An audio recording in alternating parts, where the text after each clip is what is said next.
Welcome everyone again. We are now officially starting our program for the closeout of the Presidential Employment Stimulus Package. Now, just to give you a brief background of this project and how we got here, I'm just going to give you a very high-level overview. The objectives of this project were essentially, first and foremost, to provide employment opportunities to young people in South Africa. As we all know, the COVID-19 pandemic wreaked havoc on our economy, and as a result, an already fragile demographic, being youth, further experienced challenges in terms of employment. So the primary objective of this project was to provide employment opportunities to the young people of South Africa. The second and most important, I would say, objective of this project is the identification of heritage resources, specifically memorials and statues. As we all know, South Africa currently has a controversy around contentious or colonial statues and memorials. So the key objective of this project was to identify all memorials and statues in South Africa, which we were assisted by the provincial coordinators and representatives. And finally, another priority outcome of this project was the digitization of archival and library records prior to the survey of this survey of statues and memorials. So those are the three broad objectives of this project, and today it comes to an end. As we continue today, you will get progress on this project, but now to get to the official program which we have for you today. In the first part of this session, we will be welcomed by the lady on my right, which is your left, Advocate Lungisa Malgas, who is the CEO of SAHRA. We will then be having a presentation from Sis Thembi Molekwa, Malau, who's representing us from the Department of Sports, Arts and Culture. On your program, we have a keynote address from the SAHRA chairperson that will be moved to a later part of the program. So without any further delay, I'm going to be handing over to the CEO of SAHRA, Advocate Lungisa Malgas, for the opening and welcome. Thank you very much. Thank you, Ben. Good morning, everyone. I know that we've got people who are watching virtually. We have other representatives, the coordinators from all 9 provinces. They are here with us in the studio. To me, Ben, this is one of those moments that we should look back and be proud of what we have done.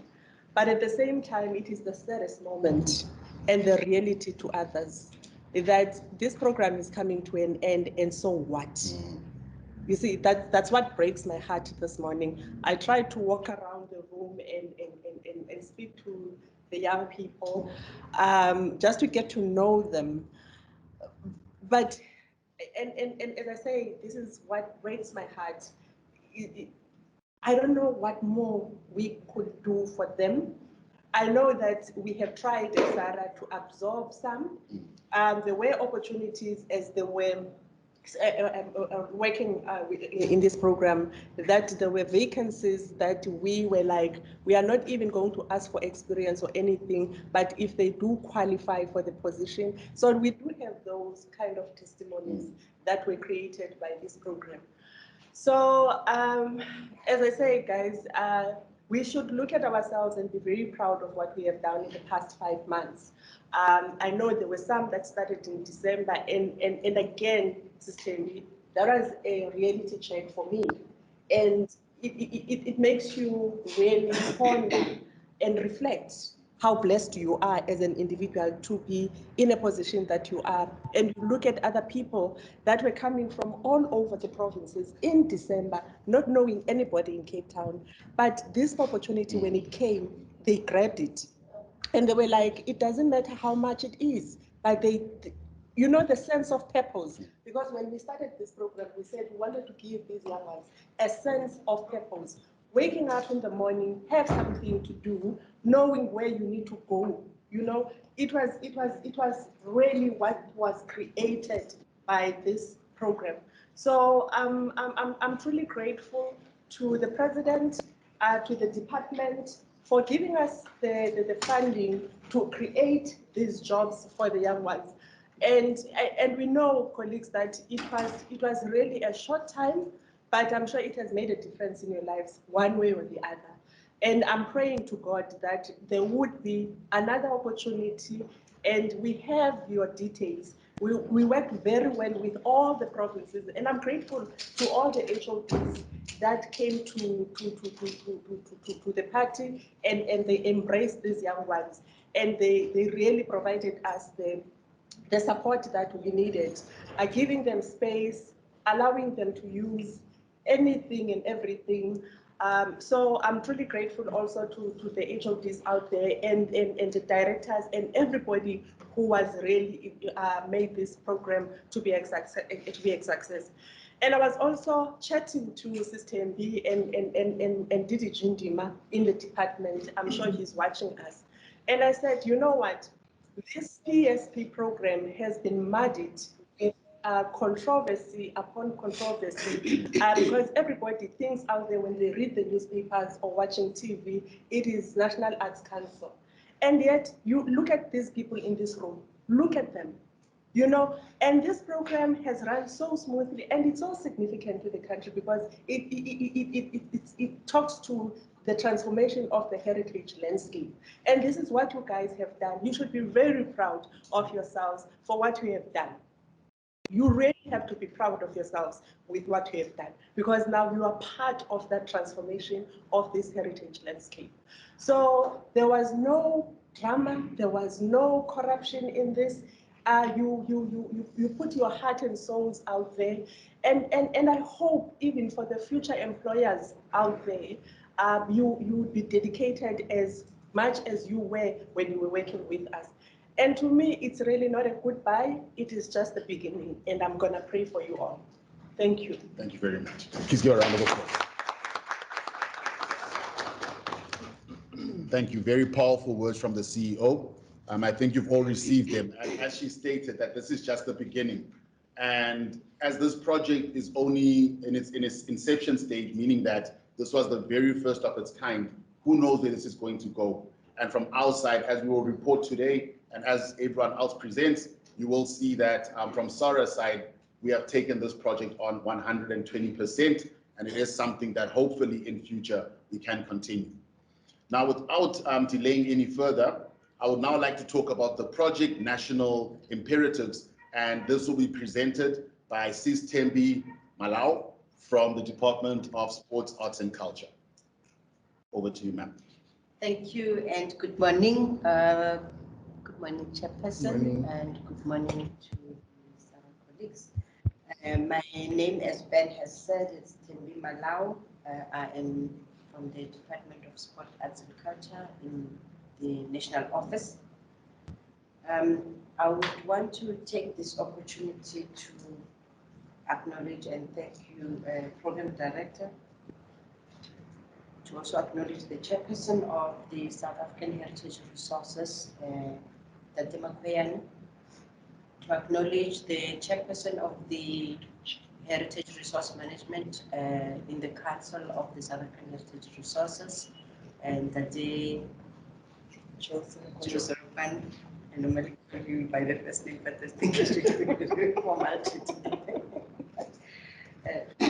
The Executive CEO of SAHRA, the SAHRA's Executive Management, and in particular, and I hope she is with us virtually, the Senior Executive Manager, Komi, who I know that we've had very sleepless nights at the beginning, and I must really say that I pushed her. I know that we were hard at the beginning, and but it was a course that has to be done. And I think we are all today, as I spoke to her yesterday, she was just so speechless. I mean, she actually said, I'm not going to be there tomorrow, but I need to thank you for, supporting us, the department for supporting us, and also for pushing us and to just to show us how much we can do. And I also want to acknowledge you, our young people.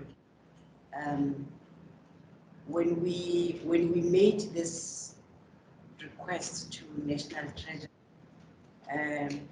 we actually had thought of a bigger number in the beginning. And I know that as I was talking to the CEO and Gomi, there were fears whether would we be able to manage this. And looking also at the time that we were supposed to implement and have this program, and initially it was in 6 months, but because of some delays in terms of approval from the Treasury, we started very late. And we started late, but we had to hit the ground running. And when we had the induction, some of you were part of the induction, and as I was going around the room, I remembered some names, and unfortunately some of you joined a bit late. I know that Mpumalanga and Northwest joined us a bit late. And sorry, Sister Tembi. If you're just joining us now, please switch your microphone off.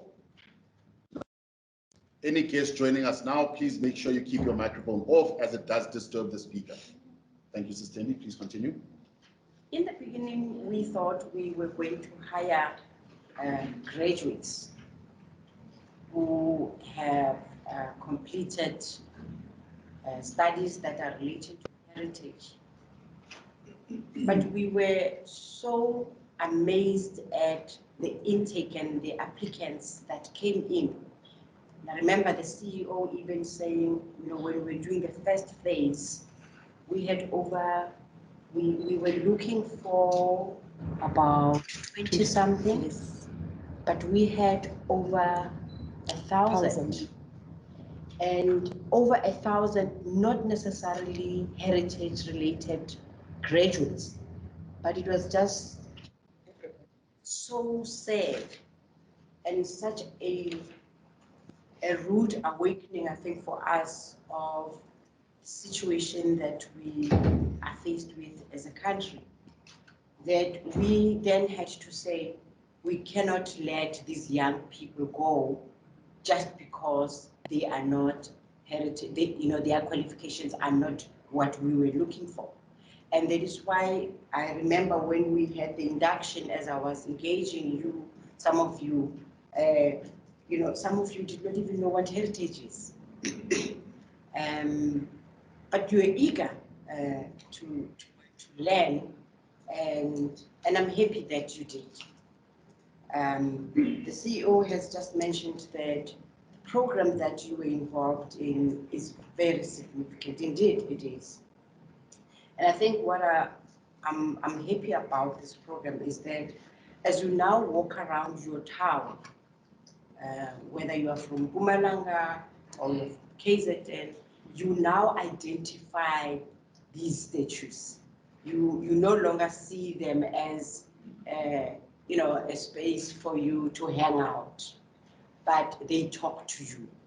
And I hope that as they talk to you, they only allow you to educate the next person. And you, I'm hoping that you are going to be our ambassadors. You are the ones who are going to be teaching people why we need to transform our heritage landscape. You are the one who's going to assist us to protect our heritage.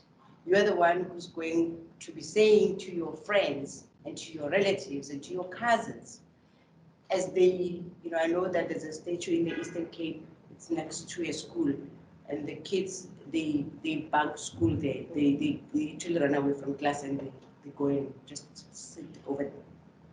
Now, I'm hoping that some of you are from the Eastern Cape, who know the statue that I'm talking about in Makana, and there's one also in Duncan Village, that you would be the ones to say to them, how important is this heritage resource?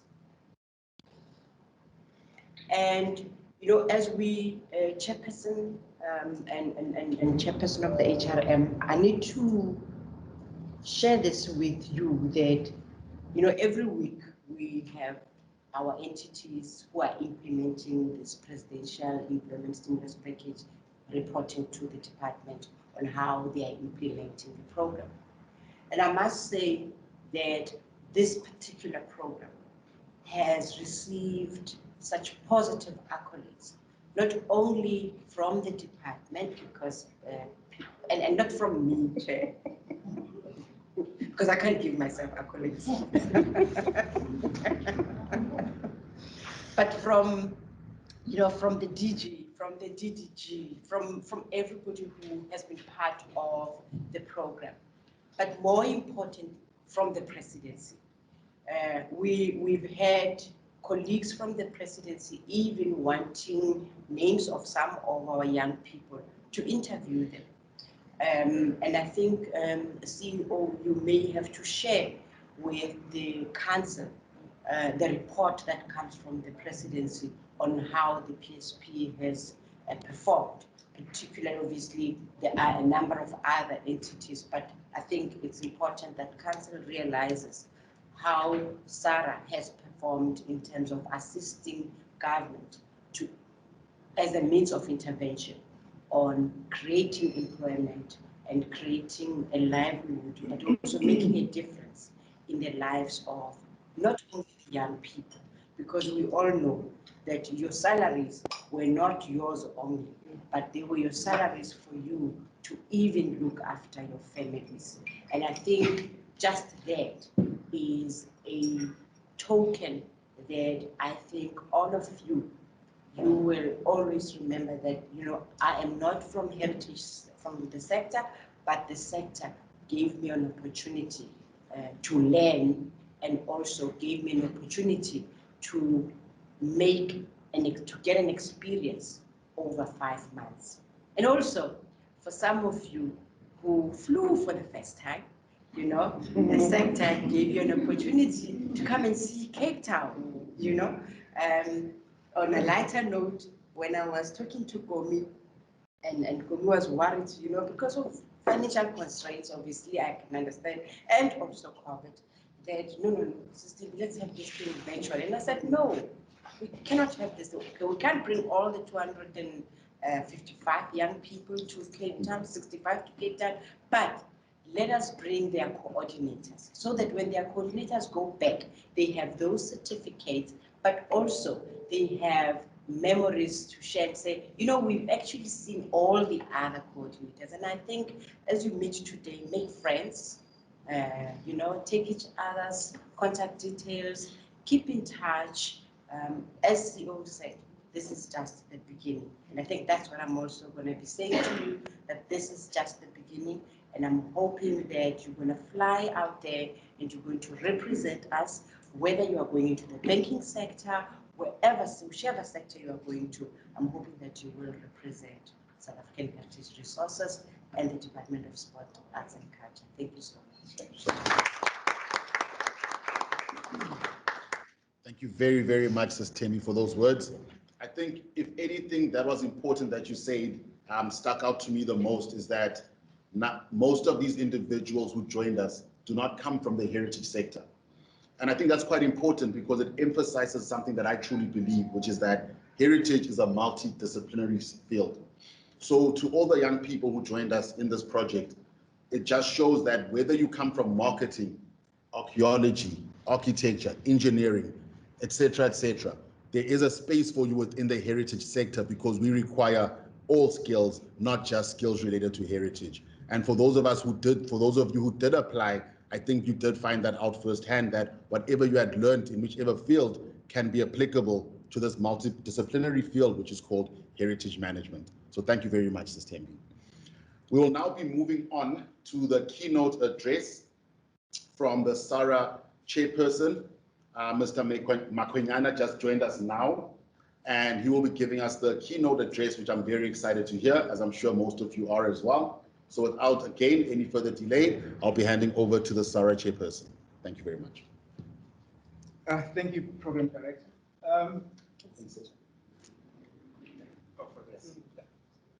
cold in here. I wanted to stand. Colleagues, council members, I know there's also a representative from the presidency joining us online, and the DESEC Department of Sports, Arts and Culture representative system, and SAHRA staff, and our esteemed presidential stimulus program guests from the provinces. May I take this opportunity to greet and welcome you all who are gathered here to celebrate the idea that was conceived, and I believe that it was implemented with success. Can we give it a round of applause? And just a bit of background, as we all know that the dawn of the democratic dispensation in 1994 has brought about many changes, and some of these changes included the dire need to transform the heritage landscape, and the process started with the replacement of just a bit of background, of the National Monuments Act of 1969. That was replaced with the National Heritage Resources Act of 1999. So this act, it emphasizes the importance of integrated, interactive system for the management of the national heritage. So colleagues, as you know that at that time, the SAHRA seed was planted, and the SAHRA is now over 20 years old. Just like a typical teenager in transition, there were a lot of tantrums, and however, there were so many successes as well. So program director, it is not noting to say that SAHRA has a big role to play in terms of the management, the protection, the preservation, and the conservation of tangible and intangible heritage. There's still more to be done, CEO. I think in the area of oral and IKS, which is indigenous knowledge systems. So this will be a way to address the inequalities of the past. So the ministry resolved, I remember last time we had a meeting with the minister where a decision was taken that we need to create an enabling regulatory framework. And I think this is gaining momentum, and as leadership at SAHRA, we're optimistic that the current leadership shall ensure that all the policies and the regulations, they strengthen our capacity to manage and protect the heritage.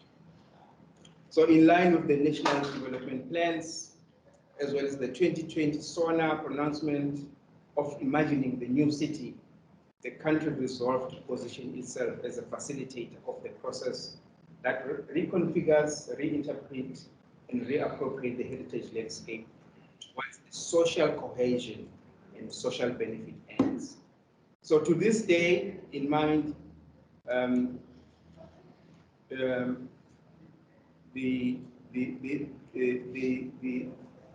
end in mind is to establish a heritage capital in the country, to bequeath to the next generation, but also that reflect the rainbow nation that we are, and we can boost the economy of the country.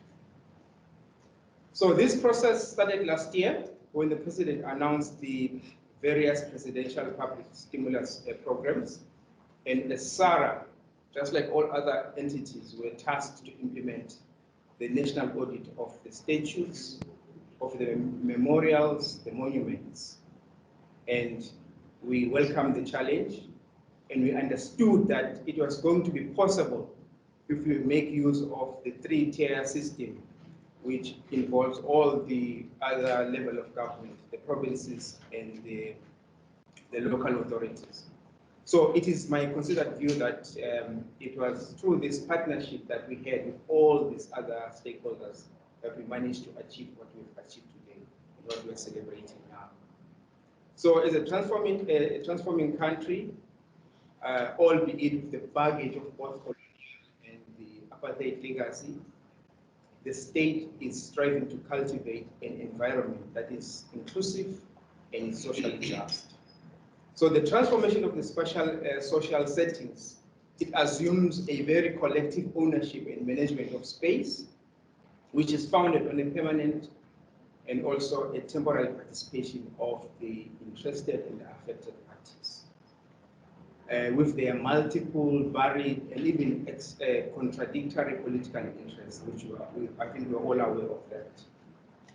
So this process that we are in, and now it's culminating to an end, it required a very dedicated team of people like you to provide us with the updated baseline empirical material. So I'm told from the Office of the CEO that the nature of the data that was received and the data which was captured by you guys is excellent.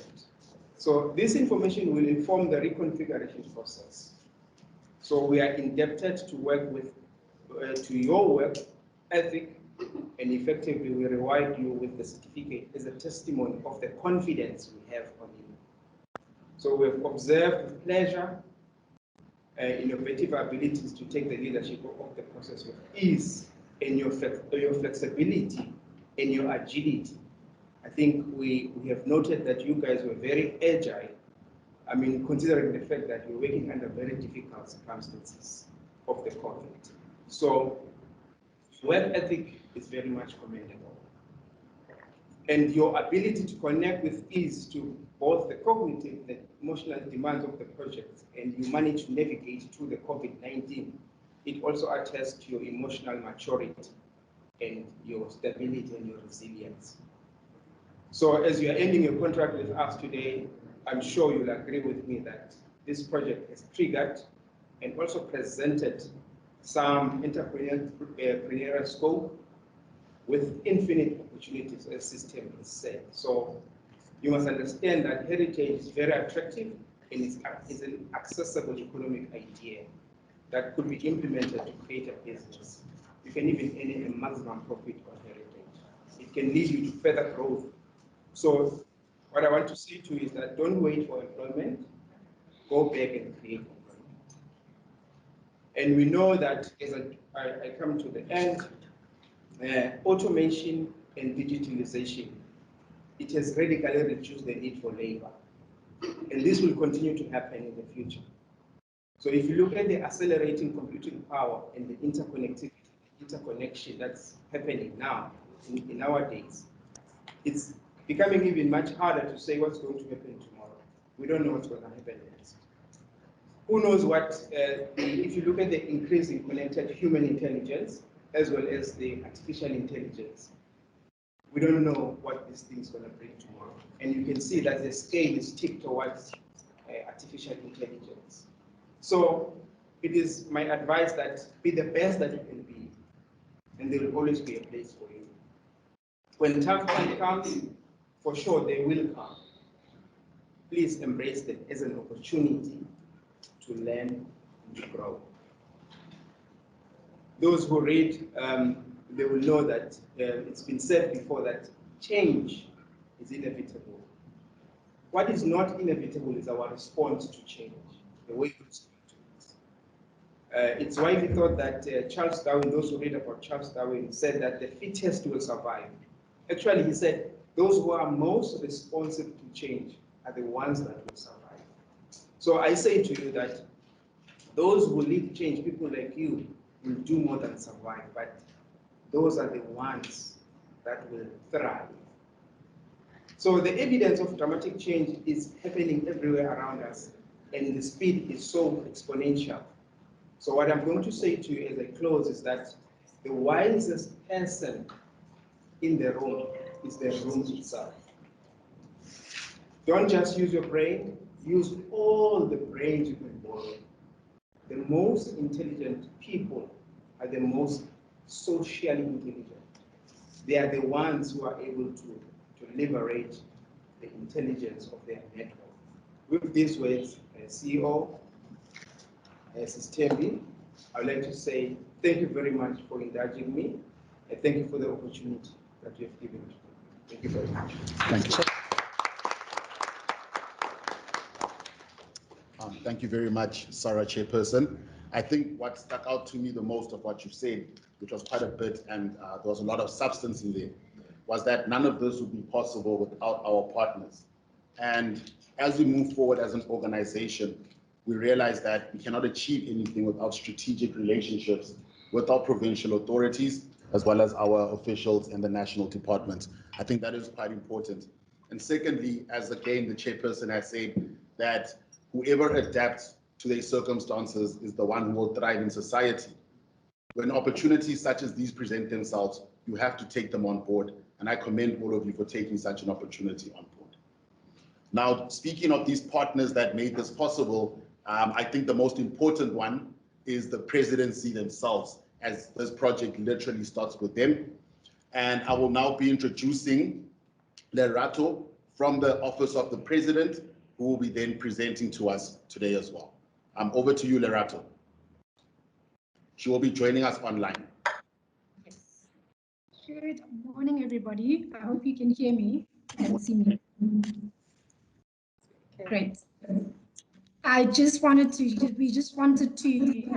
a few words and be part of this closeout of what has been quite a successful program. And as part of that, I think it would just be important for us to give you a brief overview of a little bit about the journey of the presidential employment stimulus and where we're currently at, and then just contextualize this particular program within that. So firstly, thank you very much for giving us the space to come and be with you here today. And it's also very exciting that the participants are all here. We know we're sometimes very removed from the people who are really benefiting from this program. So it's just also really lovely to be together with here. So as some of you may be aware, the presidential employment stimulus has been quite the journey. It is currently a historical intervention in that it's the largest scale employment program in the country's history that has been implemented at this scale in such a short space of time. As you all know, we were able to secure 12.6 billion rand from the National Treasury in the supplementary budget to support just under 700,000 opportunities, and they all span 3 key categories.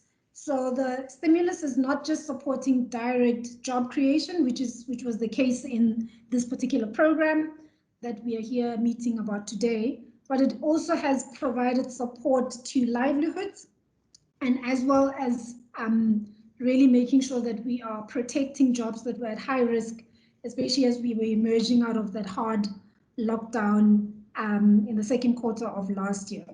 So the aim was really to use public investment and public funds to support those who are at risk and those who have suffered while the market still takes time to recover. So investing in public goods and services, enhancing skills and employability, particularly in this program where we're targeting young people, and then obviously boosting demand in the economy through the transfer of those funds and the use of those stipends as people are spending in the economy. That also obviously has multiplier effects going forward. So I think some of the highlights of what we've been able to achieve in just 5 months, I think the SAHRA colleagues will definitely concur with me that it's been a high pressure environment, the implementation of the stimulus. There was only 5 months to plan, design, recruit, appoint, train, ensure that there's a meaningful work experience for all the different participants that were recruited. So it was really a high pressure environment. We have very much acknowledged in all our meetings with departments that we were asking them to really rise to the challenge, and many have. And I'm very excited that the South African Heritage Agency is one of those that were able to do that. And overall, to date, we've managed to support 593,000 opportunities through the presidential employment stimulus, and of those, about 360,000 are jobs that were either created or retained. 60,000 are livelihood support awards that have been issued, and then there's quite a few, such as the Department of Social Development, that are currently in the process of starting to make appointments and awards. So we expect an even bigger number in the March report that will be coming out soon. And then I think just in the context of the program that you've all been a part of, auditing national monuments and statues and memorials, I think what's been really exciting for us as the presidency, working with this particular team, is how quickly they've been able to get going with the planning and commencing with recruitment. I think actually far earlier, one of the earlier ones in the portfolio of the stimulus, and then ensuring that those young people within the program were appointed early enough to take advantage of the fact that there was such a short period. Treasury was very clear that there is only the current financial year, or at least the last one. So by March, these programs had to come to a close.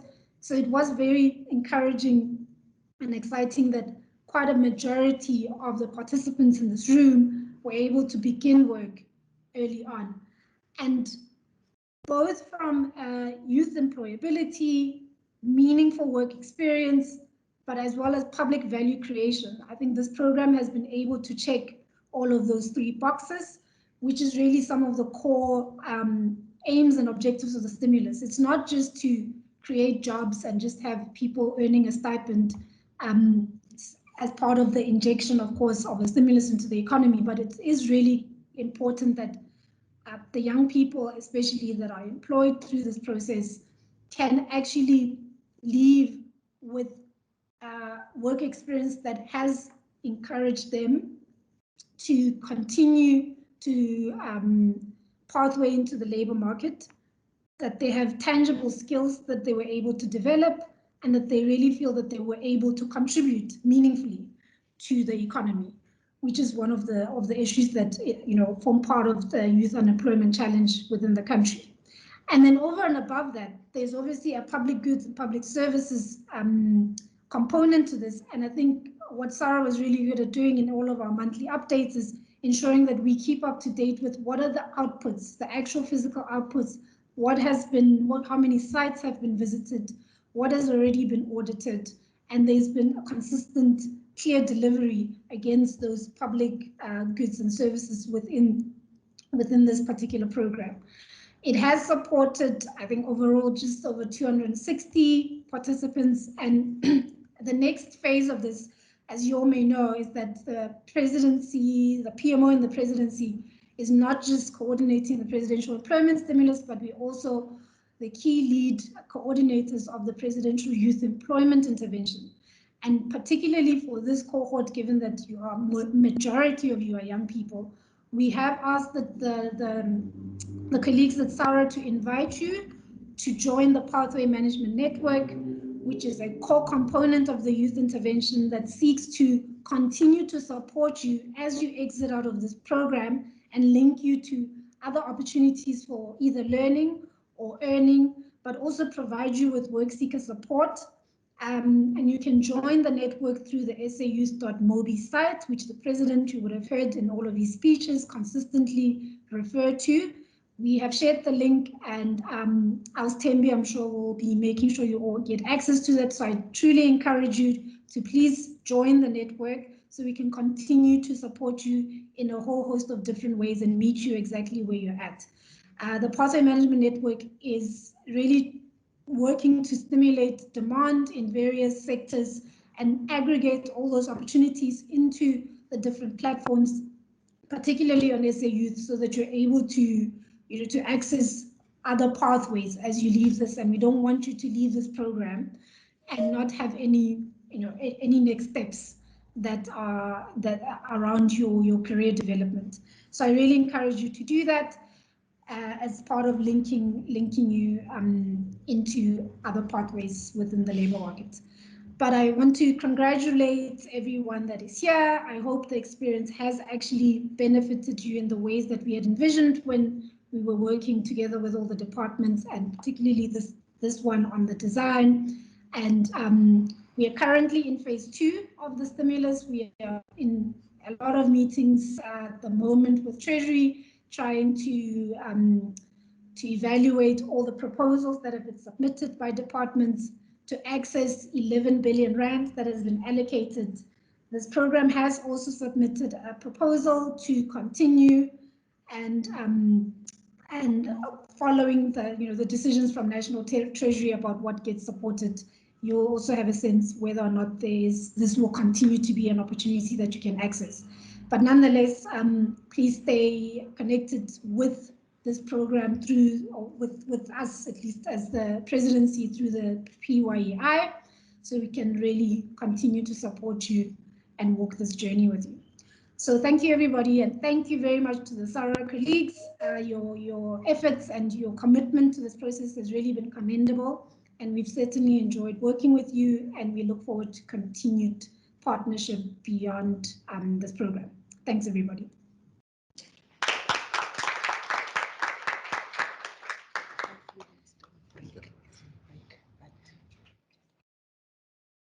Thank you very, very much, Lerato, from the presidency. I think the words that everyone heard the loudest was that this particular program or project may continue into the future. That's very exciting for me personally, and as well as my CEO. I saw her smiling as soon as those words were But she was not here when I was talking, hoping and praying that we will get something for phase 2. No, that's really incredible. It's really encouraging. And again, as we said, this would not be possible without the presidency. So this is one of those few instances where you have the highest office interacting with us directly outside of our chairperson or the minister. And it just shows you how seriously the presidency is taking this on, and by extension, how seriously SAHRA is taking this on as a government entity. So I'm going to allow my guests who have joined me here to remove themselves from the panel. As you all know, we're now moving on to the next part of the program, which I feel is maybe the most important part, which is hearing from the representatives themselves and not the people I've known for the last 7 years. So, thank you. So I'll allow my guests, my chairperson, Sis Temi, thank you very much for your contributions. And I'll be taking on the provincial representatives from Eastern Cape, Free State, and Gauteng. If you could please join me up here.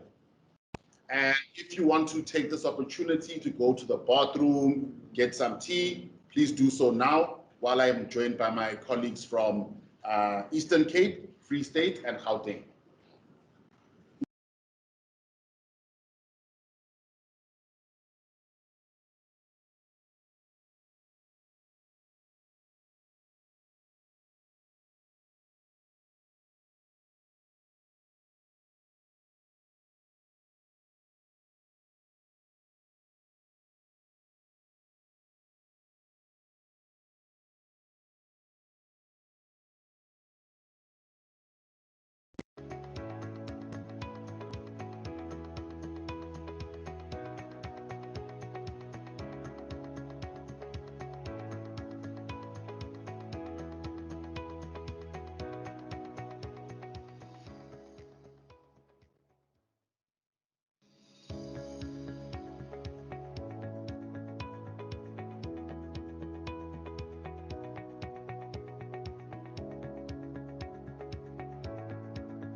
two of you swap actually. It'll be easier. Come next to me. Yeah.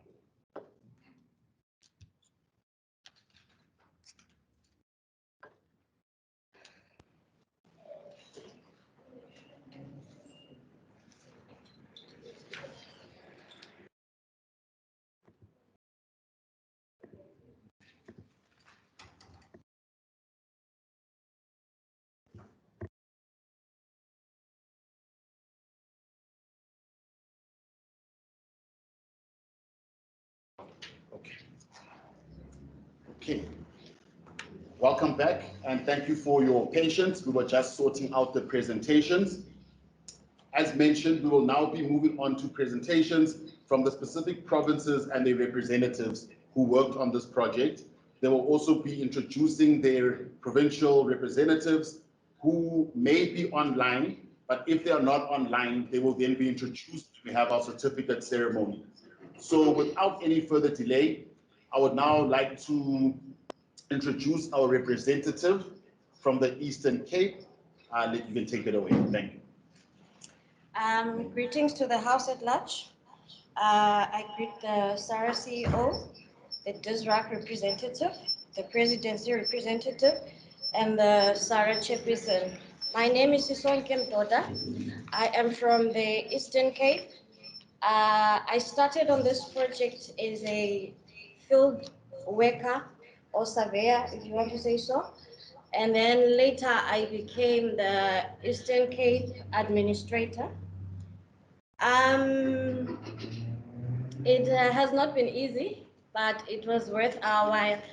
I discussed with my colleagues and we talk about heritage, what we thought heritage was, and it proved that what we thought we knew was actually nothing.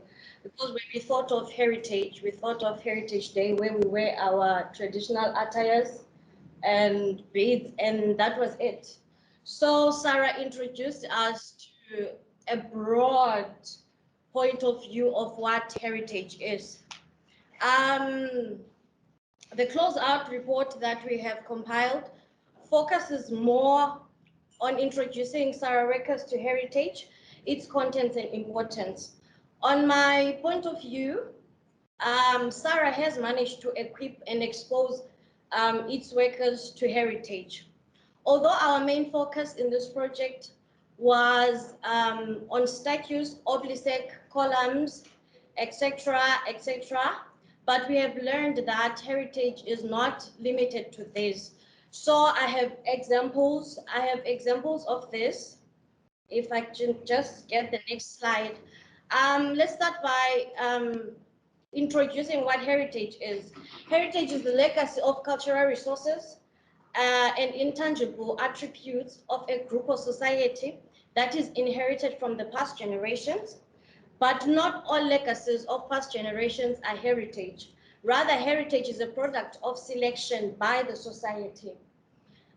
We have three types of heritage that we came across, which is the cultural heritage.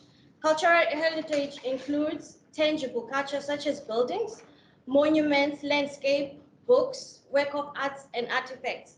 And then we have intangible culture, which consists of folklore, traditions, language, and knowledge. And then we have what we call the natural heritage, which includes naturally significant landscapes and biodiversity. So on the next slide, it's an example of cultural heritage. So I chose a specific building, which is based in the East London. It's called the Lock Street Gaol. This was a prison that was built in 1880. It was a women's prison during apartheid, and several women were incarcerated there. I also chose this building because on the Human Rights Day, the marketing department of SAHRA was in East London, and they conducted interviews on that building. That is why I chose that building. And then we also have monuments. On the next slide, I introduce one of the example, which is a monument of the cattle killing. The history behind it, it says there was a young girl called Nongawuse who had seen a messenger from the realm of their ancestors at a water hole. She told her uncle Matlagaza about her vision. And now what happened, the uncle went to announce to the soldiers who were in incarnation of the souls of the dead warriors who will arrive and who will help them with the war, because there was a war during that time. And now what they did is, that is a place where they killed cattle, just to ask for help from the ancestors. They were offering sacrifices, believing that the ancestors will assist them in that particular war that was going on at that time. And then on the next slide, we have an example of another cultural landscape, and that is Bellstone, which is located at Breakback suburb in King Williamstown. This is a stone that produces a metallic sound when struck by an object. The stone keeps a spiritual significance to the community of Breakback in the 1990s. This is where people went to pray. There was no rain at that time. They were going through drought. So they went there to pray. And the next day, to their surprise, it really rained. So it was of that particular stone was of significance to them, because they went there and prayed and something happened. So they are keeping it as a heritage to this day. It stands there as a reminder that we once went through drought and we prayed, and we were at this particular location. We sat and wept at this particular stone, and our prayers were answered. On the next slide, as part of, as we speak that books are also part of our heritage, I made an example of a book called Ityala Lamawele, which is very significant, especially to the Xhosa people. It was written by S.E.K. Mkai. That is our heritage. And then on the next slide also, music is our heritage. I introduce now our national anthem. That is our heritage. It is music, but it is our heritage. And when we sing it with pride. And it's also our prayer as South Africans. And that is heritage. And then also we have musical instruments, which are also our heritage, because prior in the ancient days, they didn't have guitars as we have them today. But those who are building guitars, they have taken that concept from ancient days, where it was created out of wood and strings. Grass was used as strings, and it made a sound. So that is our heritage. And then now, when it comes to our indigenous languages, our knowledge, our indigenous knowledge, languages, and our traditions. I took a picture of our Xhosa attire. That is our heritage. It's our attire as Xhosas, and then I believe that there's one for Pedis, there's one for Tswanas, there's one for you name it, from all kinds of languages. They have their own attire. That is our heritage. That is how we differ from each other, and it's very unique, and it's very beautiful. And then on the next slide, I have examples of natural heritage and landscape biodiversity. I chose Karoo Heartland, which is based in Port Elizabeth. And then also in Eastern Cape, we have what we call the hole in the wall. It is regarded as heritage. It's natural. Nobody built it, but now it's considered to be heritage.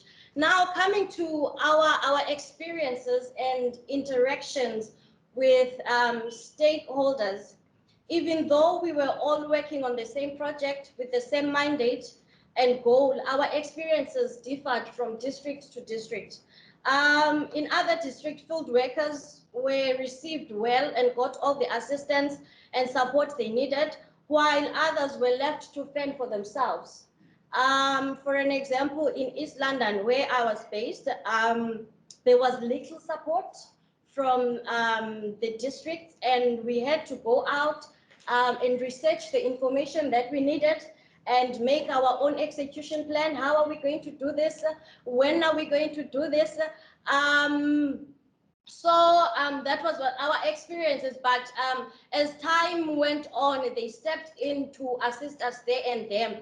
And then in other district field workers were received well, and got all the assistance and support they needed, while others were left to fend for themselves. We've spoken about that. Stakeholders such as historians, traditional leaders, chiefs, tour guides, tourism coordinators, the community, and the politicians were so helpful, because you will find that there's information that our districts did not have, and then we had to go and approach a certain politician.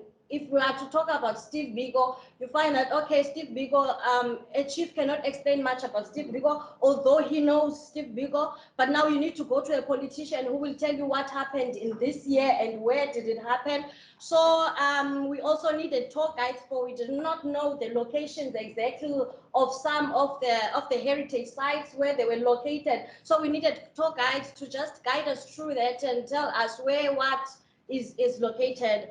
And our way of thinking was stretched, as we had to be very investigative in order to obtain the information that we needed.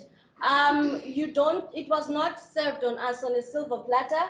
We had to go out there, we had to fight, we had to break down doors in order to receive information, because you find out people that were expected to give us information, they did not have the information, or those that had the information, they were always busy, they were always out of town, they always had conferences where there, and we cannot find them.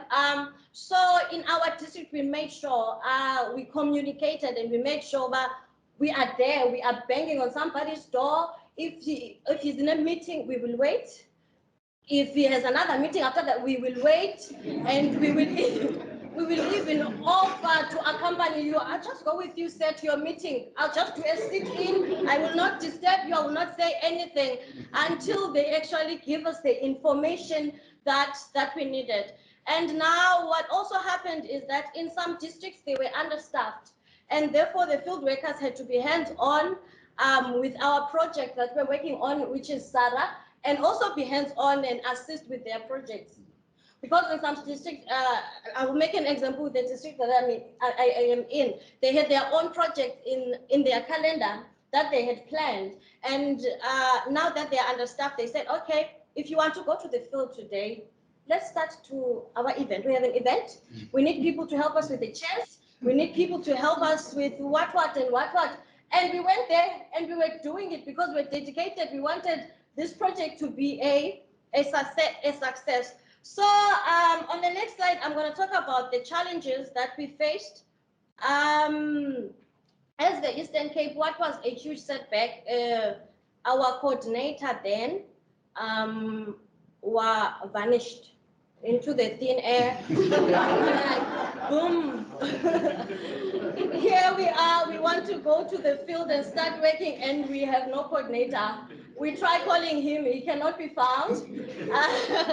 That is when Kwanga, who's here as my coordinator, stepped in. He was a field worker, but he had to step up and step in and do the things and make the things happen. And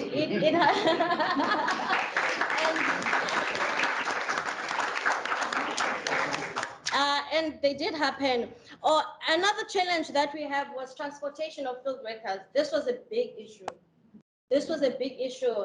At the beginning of this program, some struggled to a certain extent, but were later assisted, but some, they struggled for a long time, for months and months, struggling. But now what they did, because as the chairperson of SAHRA had said, it needed people to be dedicated.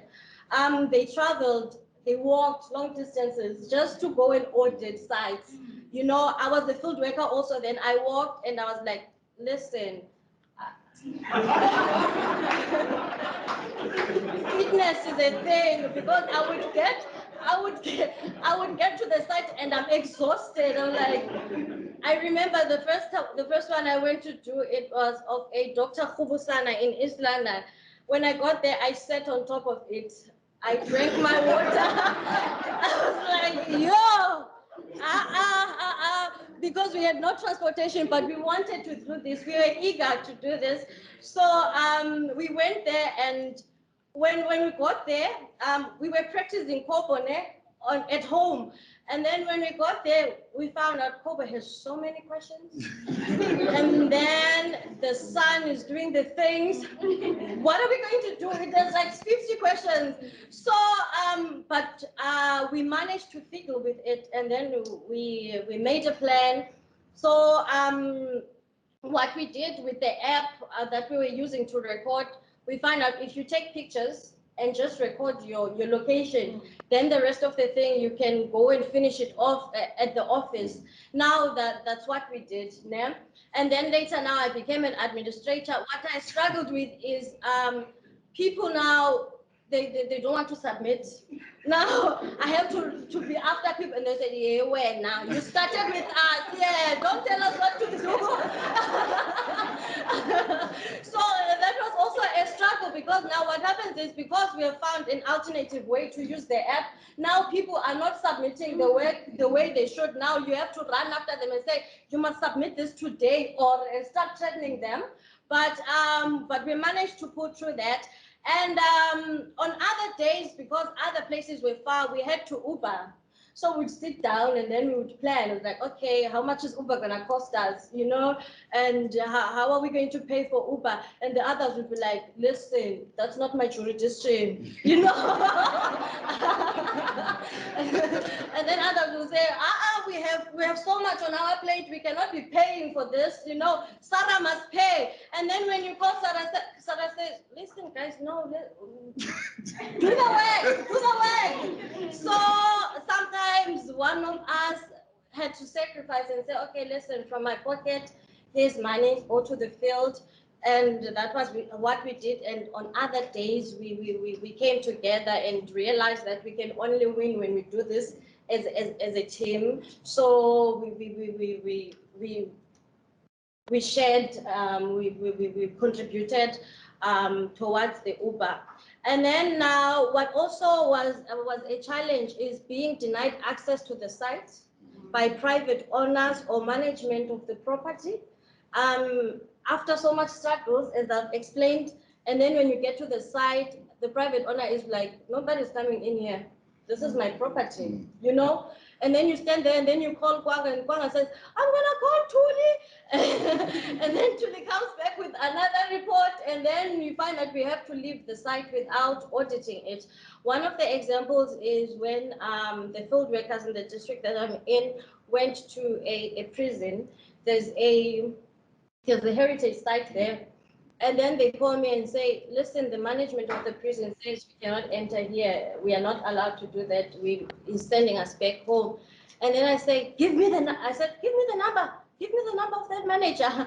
And then I called the prison several times, but they did not pick up. And when they actually did pick up, it was a long waiting period on the phone, and they were tossing me to and fro.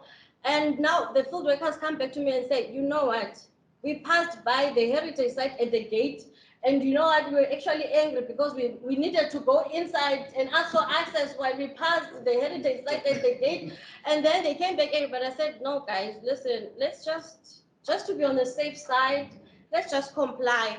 And then you find that, like on others, the heritage site is on a farm of a certain white man, and he says, there are no black people who are going to come on my farm and do as they please. So those were the things that we struggle with, because there was also racism involved. So, but we managed to pull through. And another challenge we had on site is arriving on site only to discover that the memorial is vandalized or moved. So, for instance, we went to a place in Mtanzane. It's a stadium, it's a Sister Tugashe Stadium. There's a heritage site there of a baby of Mbaji, who was a boxer, famous boxer, but it was vandalized and moved, because I don't think people still understand the importance of these heritage sites. So they vandalize them and move them. In other sites, we arrived and we find out the site is too old. So the information on the site has eroded. You cannot see what was written, but we Googled, and now on other sites we find that they are on putrid, wet, bushy environments that you cannot actually go to, and others we have to flee from dangerous criminals who just, when you take out your phone, they say, "Whoosh, give me that phone." So as I conclude, it is our hope that we as the field workers of SAHRA have managed to assist SAHRA and DISREC with identification of monuments and memorials which form part of the national estate. We hope we have assisted with the recording and documenting of the locations of monuments and memorials, preserving and revival of national monuments and memorials, establishing democratic mechanisms for transforming the public arts, culture, and heritage, redistributing resources and opportunities for historical redress through promoting education on the importance of heritage and monuments to South African communities. I thank you.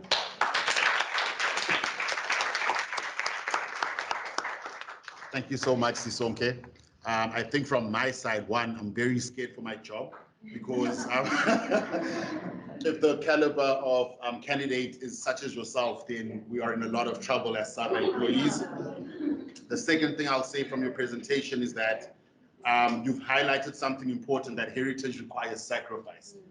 This is not an easy job, and you have literally had a first-hand experience of what myself and my colleagues go through once a month, twice a month. So I really appreciate that presentation. And secondly, all the challenges you've experienced, we are noting them because this is the first time we've done this project. And therefore, when it goes into the next phase of this project or the next time we do it, we'll be able to overcome those challenges. And also living in South Africa, there are some harsh realities around colonialism, racism, etc. And working in this field, you've now seen you need to have a thick skin. So thank you very much for that presentation. All right. Okay, as we transition now, we will be taking on Free State, and we are represented by Faith from the Free State over here. So if you just give us 1 second while we set her up and get her presentation on board. Again, if you want to step out for tea or to the bathroom, in and out, we're not going to be taking a break, but you may go as we proceed.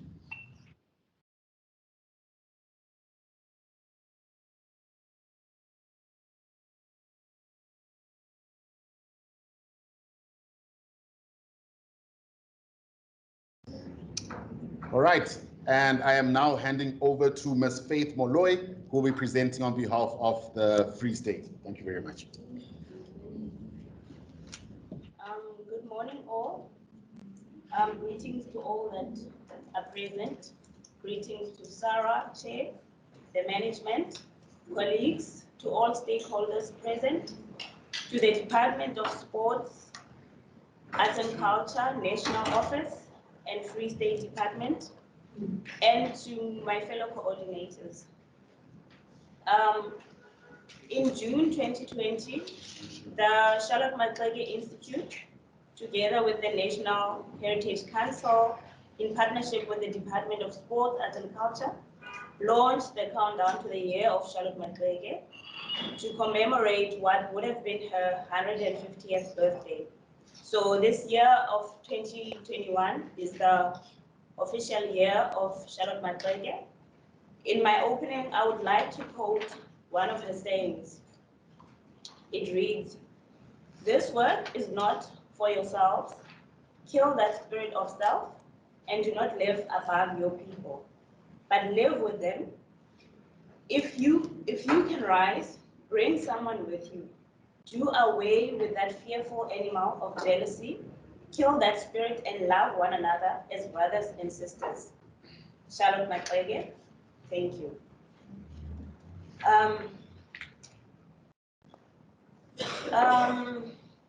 In my introduction, we highlighted that this presentation is actually a reflection of the information gathered in the Monument and Memorial Database collection for the Free State Province, South Africa, from the 29th of January until the 23rd of April. The presentation is divided into six sections, including sites visited, monuments and memorial challenges, and acknowledgements.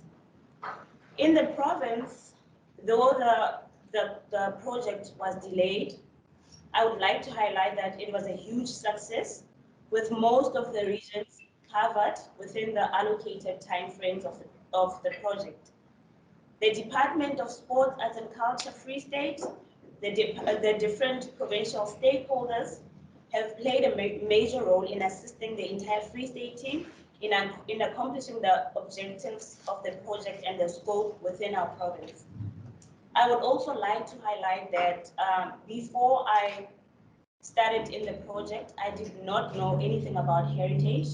I just knew heritage in a general form. I just thought heritage spoke to different cultures individually, but I did not see it as a unit. I did not see it as where our country comes from and where it could go and where we could go as a people. So I thank SAHRA, the department, and all stakeholders involved for the learning opportunity that this project has presented for us. Before I continue further, I would like to introduce my colleague, Thabo Tuane, who was the administrator for the province, to just, not to take away a lot of time, but just to briefly go over the challenges that we faced in the project as a whole. Thabo.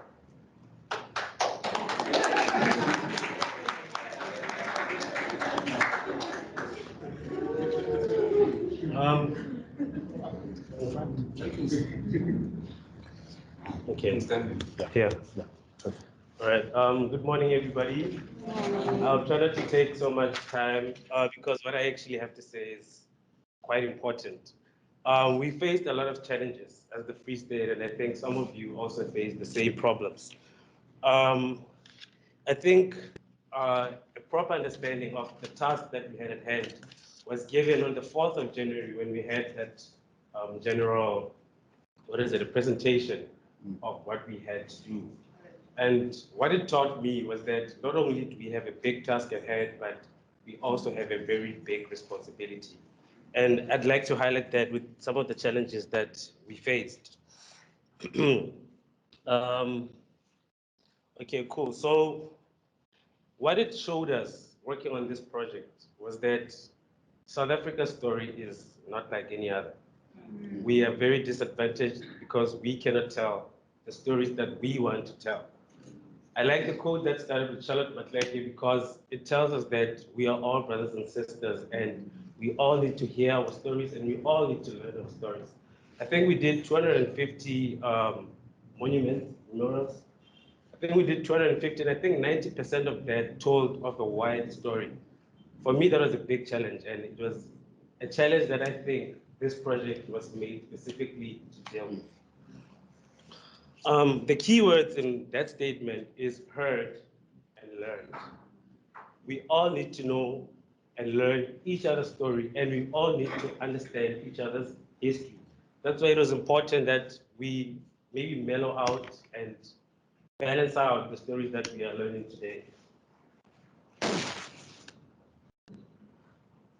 One of the biggest challenges that our field workers encountered was the subjectivity. But in the fields, it was a bit fun and a lot loose. We had problems with getting to some of the sites. I think one of them was the Vapana rock painting. And the field worker was they just said, I looked at the hill and I was not going to risk my life for it. That's just how he put it.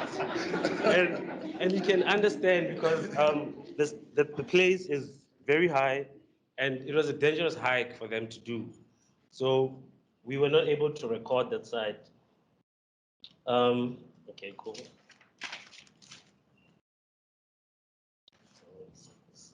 Okay. Another issue or challenge that we faced is, which the lady also was able to point out, was the restricted access. So my take on that is we need to ask ourselves that if something is really a heritage story, if it's supposed to be symbolic to everyone, why should it be locked in the private ownership of someone? Because we all talk about land redistribution, but what about a redistribution of heritage sites? I know it's private, and one of the stories was the ANC building that was supposedly the founding house of the ANC, and it's still in the family of the house that lived at the time, which is all good, but it's a heritage site, and everybody needs access to it. And I think we need to work on that as well. We were also faced with major office challenges. Major office challenges. I'll say it a third time. Major office challenges. One of them, and the biggest, was a lack of office equipment. Because I think a testament was that to that is the amount of claims that we had to submit at the end of the month. That was for me, that was a big issue because that money could have been better used to maybe increase the project or maybe to get, most importantly, media involved, because the size of this project, I felt like it deserved to be put out there so that people know in Free State or in the Mangaung, there's 10 field workers today, and they need the country's support. They need everybody's support because it's all a collective effort. And I felt like if we had maybe T-shirts even, T-shirts, media coverage, adverts on Lisserie FM or 94.2 Cape Town, I don't know. Something just to show people that what we are trying to do is not just walking around taking pictures, but we're trying to tell stories. And I think that was the biggest challenge that, in fact, the biggest thing that we need to look at going forward. And I think I'm done for the day. Thank you.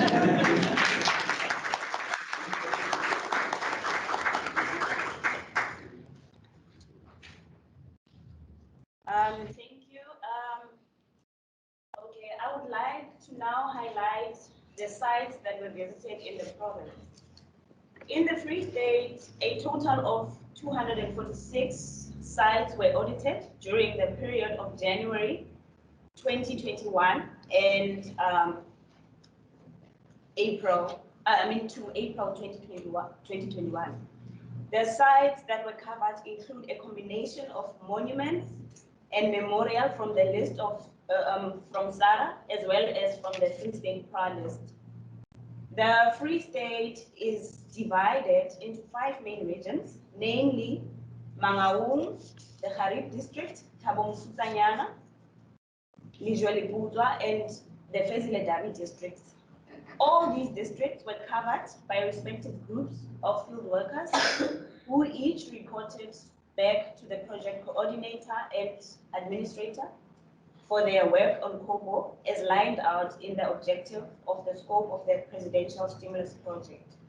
Okay, as you can see, that is a map that just simplifies the different Free State regions that all the audits came from. And then the status of the monuments and memorials in the COBO toolbox reflects that there was 40% of surveyed sites that have actually been approved. So this means that these sites were actually within the scope of the project. They were monuments, in fact they are, because they're still there, sorry. They are monuments and memorials as required by the scope of the project. And then 47% of those sites have not been approved. Many of them actually speak to heritage, but not in the context of what the project required. They are approved national heritage sites. And then 30% were put on hold, but this later got changed because we had to either approve or disapprove all sites on COBO toolbox. And then, as you can see there, it's the statistics of all the information that was submitted through on COBO. And then in the Free State, most of the memorials fell in the category of commemorations, while another significant number was in the war and memorial category. This may also imply that the field workers did not understand how to classify the monuments and memorials. This was also highlighted to Clinton, and we had a meeting, like an online meeting with the field workers to highlight that, to highlight the scope of the project and what was really required. So in future, SAHRA may consider organizing a workshop, including an outdoor demonstration and practice to ensure surveyors are thoroughly aware of the objective of the project. Okay. The following procedure for verification purposes was used. We compared the overall list of provided sites with what was recorded on the Kubo toolbox. And then a proofreading was made, and then vague information was picked up. Some sites did not meet the required criteria. Other sites needed revisiting, and then there were also duplicates. In the sites that were remaining in the Harib district, only Oppermansfront and Smithfield Newcomb Farm was not audited. This was because of transport unavailability in the last week, and then the farm could not be located. And then in the Lejweleputa district, the farms as well as the site of the concentration camp could not be covered due to transport availability. And then in my conclusion, I would like to thank SAHRA.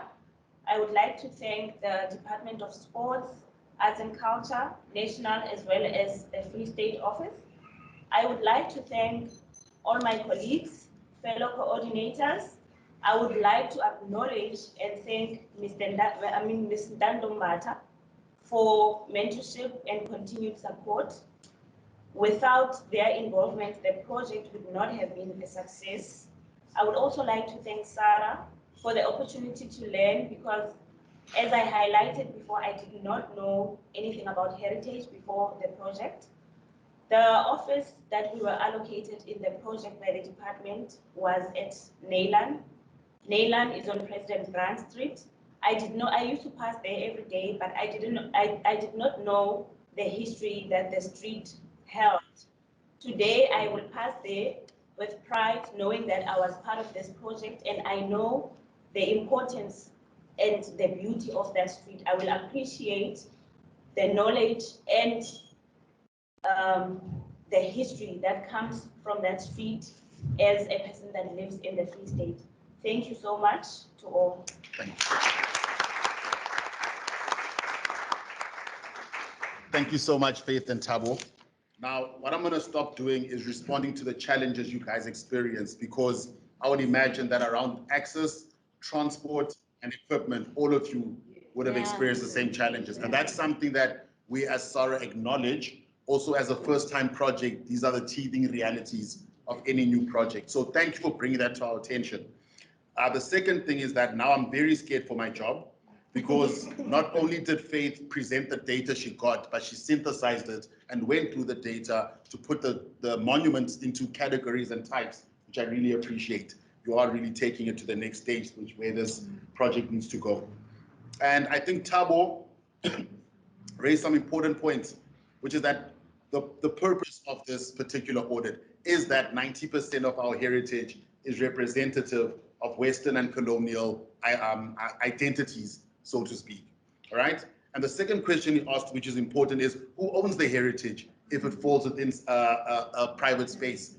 But the important thing to note from that question, Thabo, is that heritage law does not exist in a vacuum. It exists with other laws, including property law, et cetera, but very good questions, and I'm really impressed by these presentations, guys. From my side, as I said, I'm not going to talk on the challenges, I'm noting them. But what I've seen so far is that transport, access, equipment, and that is something we will address. So thank you guys for your presentations. We'll now take Gauteng. And as usual, if you want to step out for coffee, step out. We're going to do our transition now.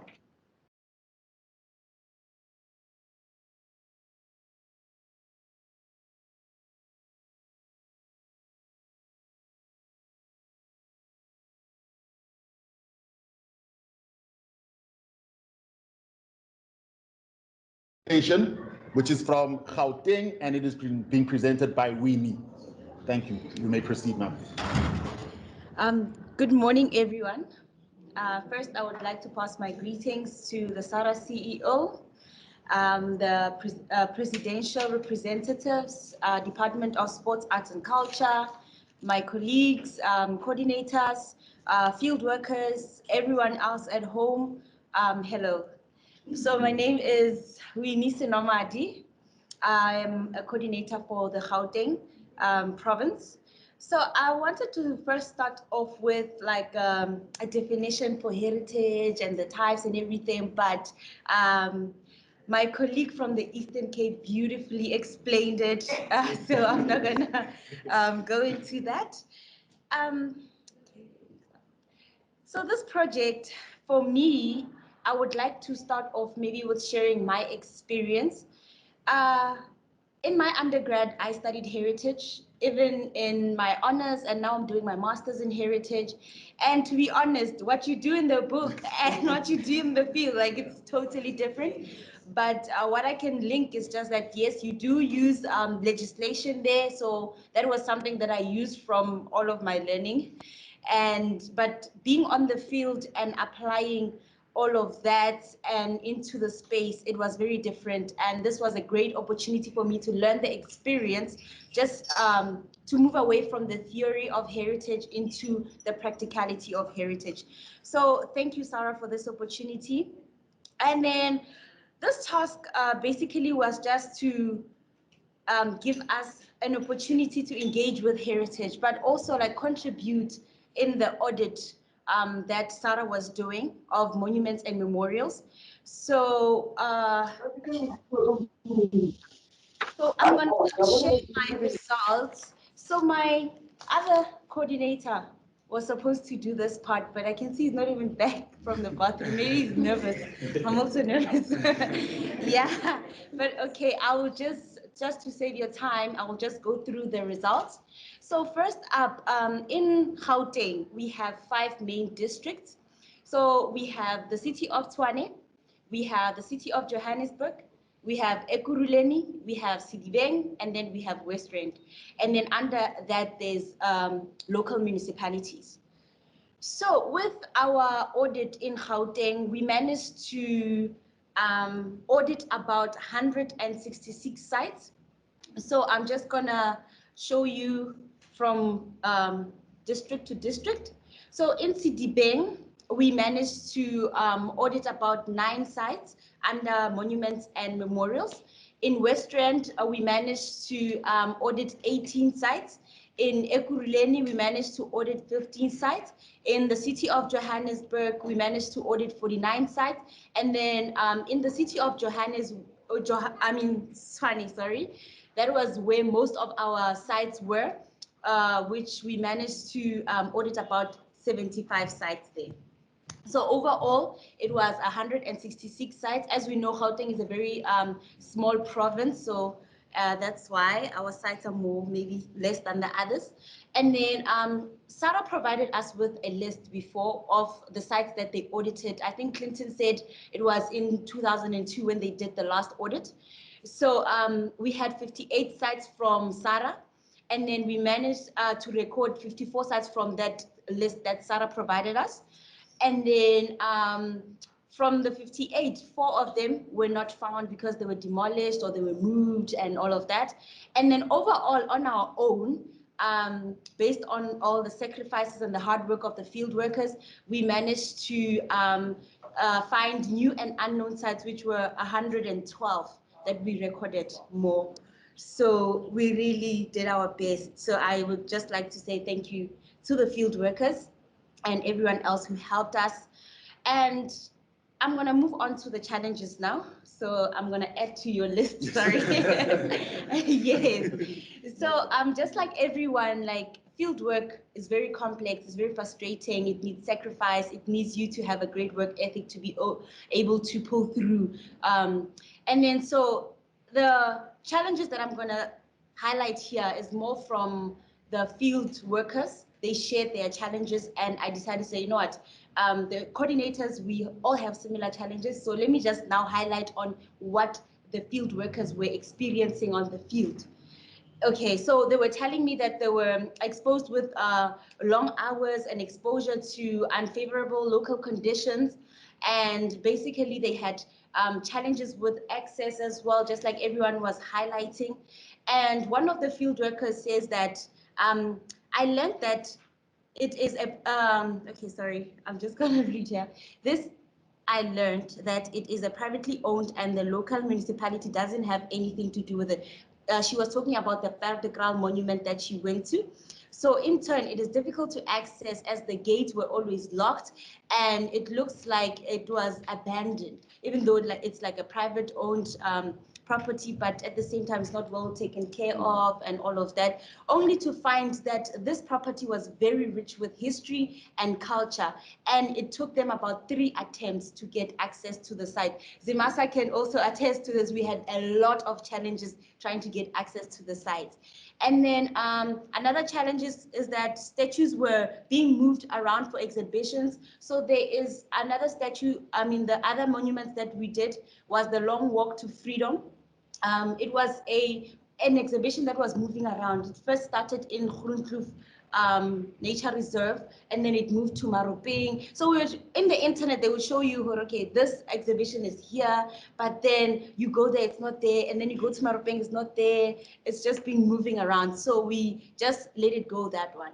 And then some places were out in the rural, in the Bundus, where some cemeteries that we went to, like they were abandoned, like there was no one on site, no security, nothing. It was just not even safe for the field workers. But then Clinton advised us that in such cases whereby we see that it's not safe, we must immediately advise the field workers to leave the place. So yeah, so some of the challenges were more of safety and security. And then also geographical constraints such as traveling long distances. And Nini from the department also helped us a lot with accessing transport and getting us to these sites. So I thank her also for her work. And then also like there were incomplete surveys due to lack of information. We tried to do research, to Google this information, go to local libraries, meet with heritage management in the local municipalities in the province, and you find that some information is just not there, especially like some of the questions on the Kobo app was asking about the designers of the monument, you know, all that information, and was not there, and we couldn't access such information. So some of the surveys were left incomplete because of that. And it's another challenge that I'm going to highlight, but I've already highlighted this one, unsafe conditions. And also, like they say that it was often unsafe to conduct research in certain places due to high crime and violence also. And then there were not clear directions in tracing some locations because on Google Map, you would put a location there and it'd say, okay, it's there. But when you go there, there's nothing. It's like an empty space. So Google Maps really lie to us sometimes.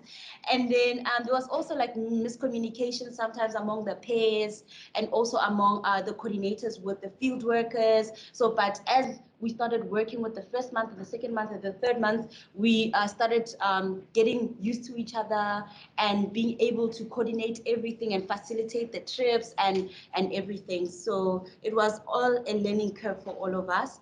And then some of the recommendations that the field workers had is that they think that it's important for us to safeguard and provide security for these places because they are so rich in history. And they say that our statues and monuments and memorials, they need to be preserved for future generations. And I can see as part of the SAHRA's mandate here is to conserve and preserve. So it's very important that we continue with that mandate. And then they also say that field workers need to be comprehensively trained so that they are able to both access and manage potentially dangerous situations if they are encountered with such. And then SAHRA needs to build like a good relationship with municipalities. I know you guys have stakeholders and everything, but I feel like we need to also go like the extra mile to inform them, especially informing them, because we went to some of the municipalities and they did not know anything about their project. I know Zimasa tried her best to get in contact with these municipalities, but beforehand, just telling them that we are going to do such and such a project, so please can you assist where you can. And then yeah, also professionalism. When the field workers were going onto the fields, like it was difficult for them, for the municipalities to identify them. So they also highlighted that it's important that next time you have such a project, you buy uniform for the field workers, such as t-shirts, caps, and also identification, whereby these field workers can have like identity cards to show that we are from SAHRA.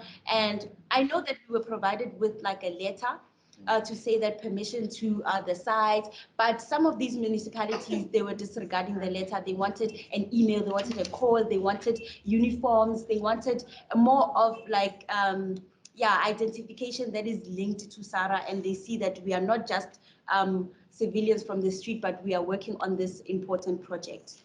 And then this is more of like a feedback from the field workers of their experience. So you can see I quoted what they said.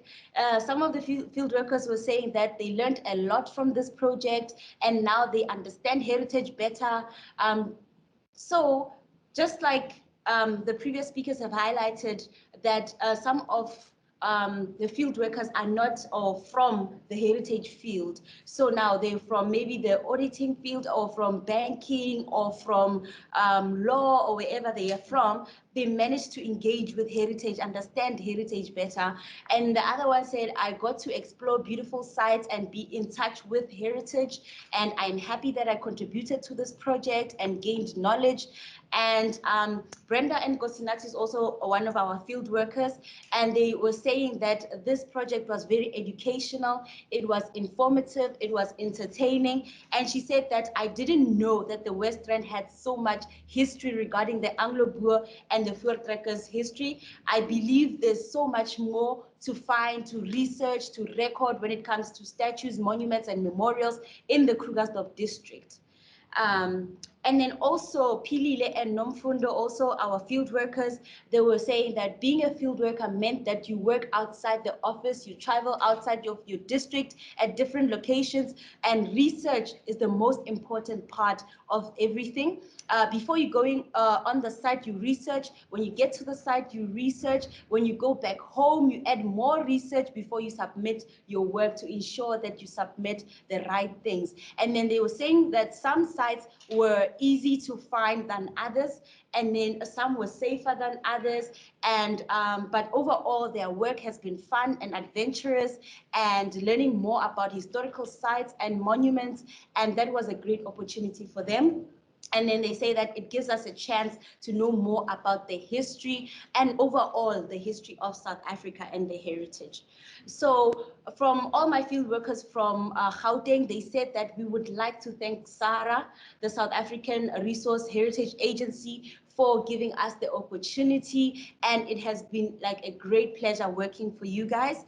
And also, just to close up, I just want to say thank you to the stakeholders that helped us in Gauteng, the city of Tshwane. They were very, very much helpful. The municipality of West Rand, Metebugo in the local agency for SAHRA, I think, in Pra, yes, in Joburg. She was very, very helpful. And then she is also here today, I think, virtually. So I would also like to ask her to just give us like a brief overview of how she worked with us.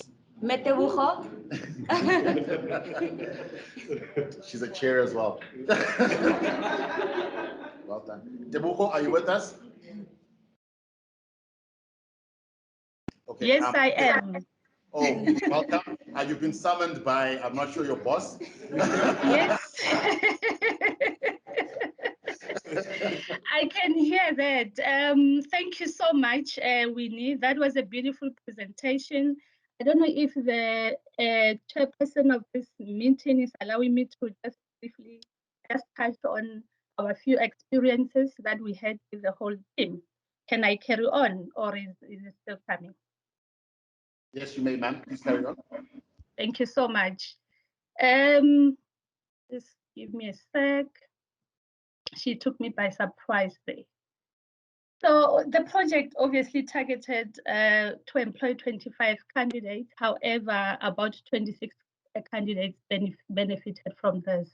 And we had about 23 field workers from all 5 municipalities, 8 from City of Tshwane, 11 from City of Johannesburg, 3 from the City of Ekurhuleni, 2 from Sidibeng, and 2 from the West Rand. Of course, at the start of the program, we had to equip our candidates with the information. We made them to understand what is heritage and also what is it that they're going to do on site, why and how heritage resources are managed nationally and ultimately in the Gauteng province, the spread of heritage resources in the whole of this province, and the implications or requirements of the Heritage Resources Act 25 of 1999. The role of all 3 spheres of government in ensuring that heritage are well preserved and also well identified. Of course, the intention of the project and the role of the candidates.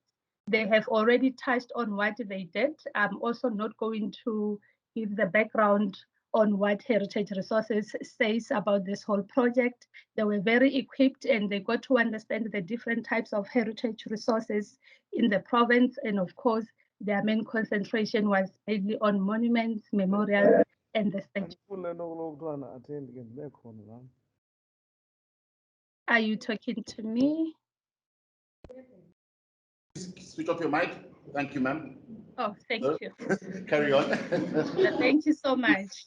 Sure. So their role was clearly clarified. Of course, they wanted to understand what is heritage. We had to go deeper into that. That is during the orientation in January. I mean, we had a very interesting team. And of course, their role was to add on to the existing list that SAHRA or SARIS had and verify the existing and identify the new sites. Of course, they needed to photograph and record all the sites digitally, locate the site and the surroundings, the physical address and the earth numbers. Remember, we're going to have this database for future generations and also other relevant information that they have already highlighted. We have discovered a lot of new sites like they have already indicated as well. And for that, we are grateful that this team went all out to find more. They didn't only rely on what they have been provided with. We had, I'm not going to mention names, but we had 2 project coordinators, and then we had 1 administrator and the rest of the field workers. Of course, we had the Gauteng officials, including the MEC, the HOD, the chief director, and all officials behind this project. We had officials from municipalities, especially the heritage units, who were fully involved as well, just to assist these candidates on finding these new sites or even finding those that are existing. Of course, some of these access points were not easily found or they were difficult to maneuver around, but they did their best. So to them, we are grateful. We are really grateful. And we are also grateful to SAHRA as this province, including the presidency and the National Department of Sports, Arts and Culture for this great opportunity, and also for allowing Gauteng to play this major role. The candidates were grateful, the coordinators were marvelous. I mean, they were very good in execution of their duties, readiness to learn. They were able to face challenges and find solutions. When we had meetings, they highlighted those challenges and they came up with solutions.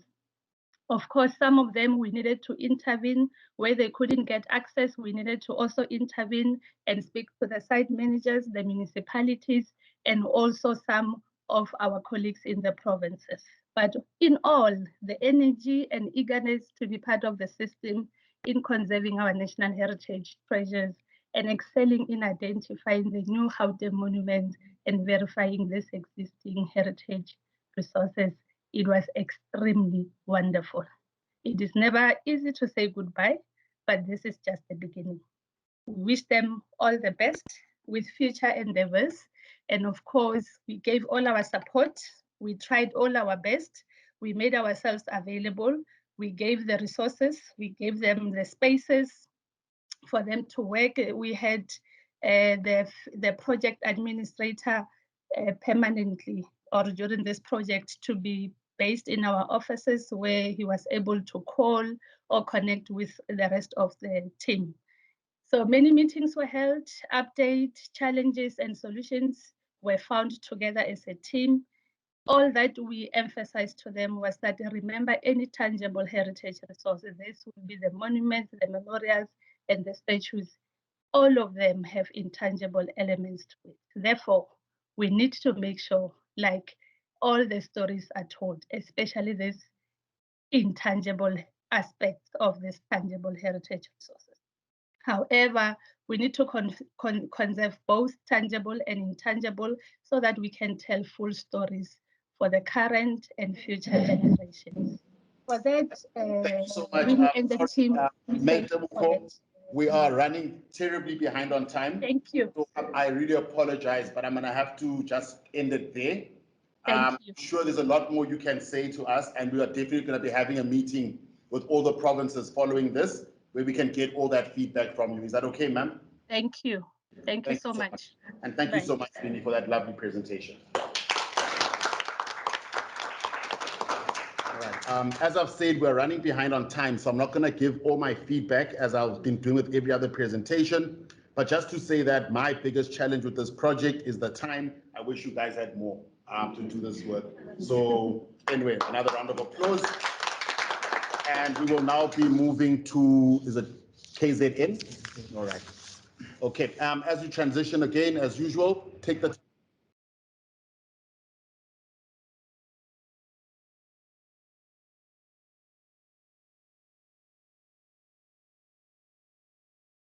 just keep it down, please, guys.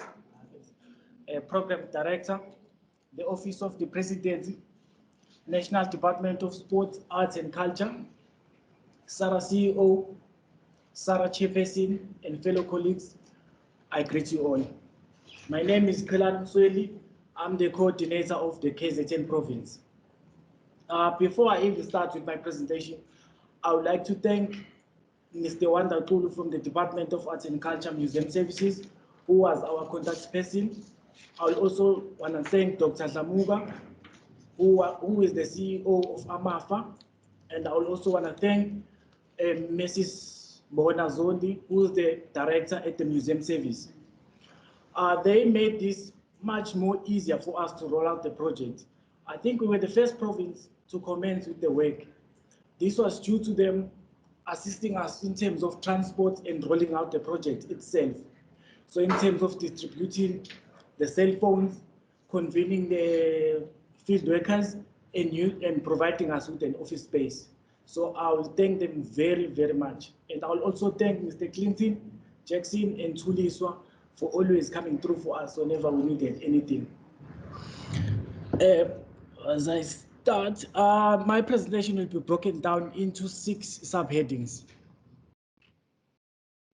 The first part is the introduction. The audit of statues, monuments, and memorials in South Africa, a project of the National Department of Art, Sports, and Culture is implemented by the South African Heritage Resources Agency as part of the Presidential Public Employment Stimulus Project, has been in full effect for close to 4 months in the province. This project has thus far ensured that the province's rich and diverse heritage landscape is documented through the capturing and documenting of statues, monuments, and memorials. KwaZulu-Natal has been in forefront with regards to achieving set weekly targets and maintaining high level of work throughout the duration of this project, which has been an eye-opening and a complete new level of work experience. This will be summarized briefly through this closeout report, which will be detailed in all experiences from the view and perspective of our various beneficiaries. we were lucky that we were given 27 beneficiaries, including myself, Mr. Nkonzo Dlamini, who's the other coordinator, and Ms. Mkize, who's our administrator.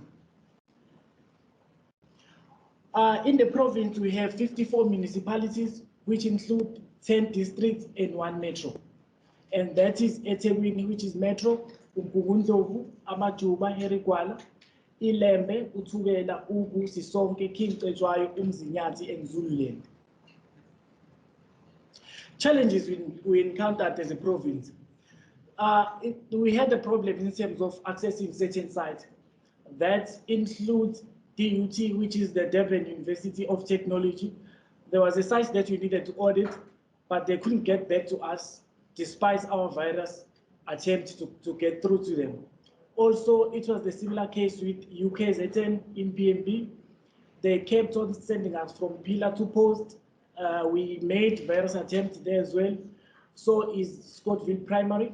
There was a site that you needed to audit, and then they cited that due to COVID regulations, they can't let us into the school, but you can always come back later in the year. Field worker safety, as my colleagues have been stressing that as well. There was a case in Watuguza where some of our field workers were threatened to be raped by some of the guys that were there by the site.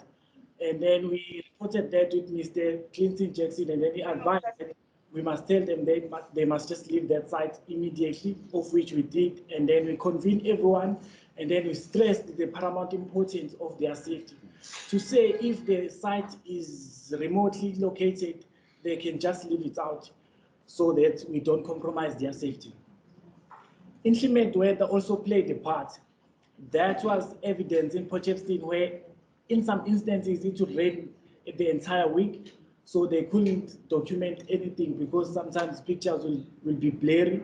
Just for the standards of this project, we didn't want that. So we just said if it's raining, they can just wait until the weather is permissible. Transport also became an issue for us, but not much, because Museum Services was assisting us. So was eThekwini Municipality.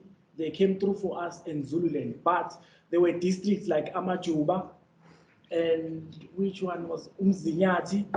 We had a transport challenge whereby the field workers, they had to use their own cars. And then vandalism of certain monuments. That I can make an example in Richmond, where we went to a Bambata Rebellion monument, and then the inscription, that was a metal inscription, it was vandalized. When you ask around the locals, and then they said there were guys that were stripping off those metals, even if they go and repair it, but they strip it off and then take it into scrapyards. And then there was one again in Richmond inside the municipality. They said it was vandalized by the MK veterans. So literally it was non-existent. And then there was ones that were located in the Royal House. We had planned to go the week before the passing of the Royal Highness King Goodwill Zwelithini Nikabheki Zulu. So we couldn't document those. Now, the project success, I can confidently say that we managed to make a significant progress as a province. We did all the districts that were allocated to us. So out of 10, we did 8, and then the 2 we couldn't cover. These were Umkhanyalude and King Cetshwayo, and this was due to transport. And we notified Tuliswa, and they know about that as well. So we did about 333 sites, and we were approved by myself and Mr. Dlamini. And we managed to cover all the sites that we were given by Mr. Clinton Jackson, and then the one that we were given by AMAFA. They gave us a list of all the sites that are located in the province, and we are thankful to them for that. This is more than 70% from the list provided. When I say the list provided, I mean the 2 lists, SAHRA and then the AMAFA list. And then, as I said, there were new sites that we discovered, and then we audited those sites.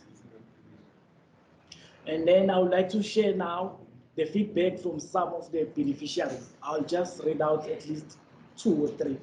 for the sake of time. So this one is from Bonge Gandebele. I quote, working for SAHRA has been an amazing experience that changed the way I see monuments and statues.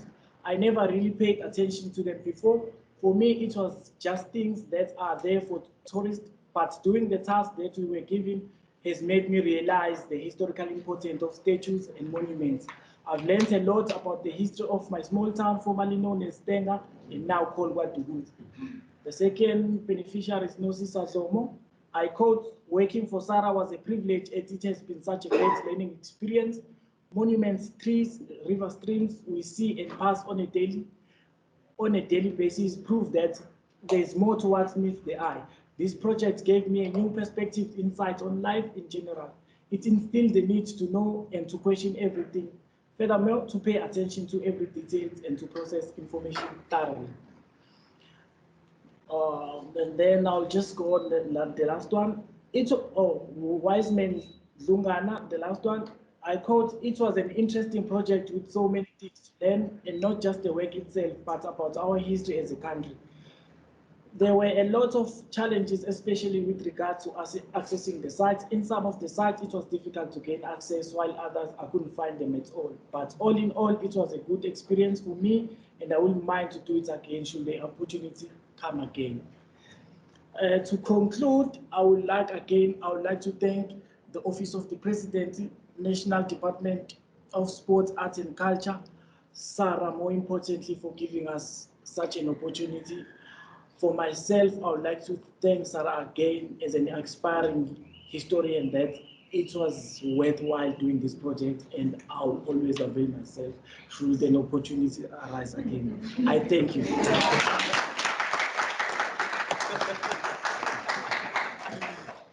Thank you so much for that presentation. I think that was short and sweet. I hope the rest are like this. All right, just for the sake of time, but really thank you for that.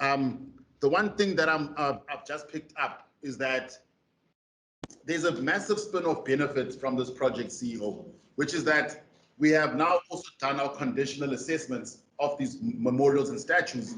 Each and every person presenting here has told us they've experienced vandalism, so we now know which statues or memorials are at risk or which ones we need to focus on. So thank you for that and all the candidates. And most importantly, that's coming out here is safety. I think before anyone even steps out on site in future, we will ensure that they're stepping into a safe environment. So I thank you for that. And again, short and sweet and straight to the point. Thank you. We'll now be moving on to Limpopo. All right, again, please step out if you want to for some tea. We're just gonna set up.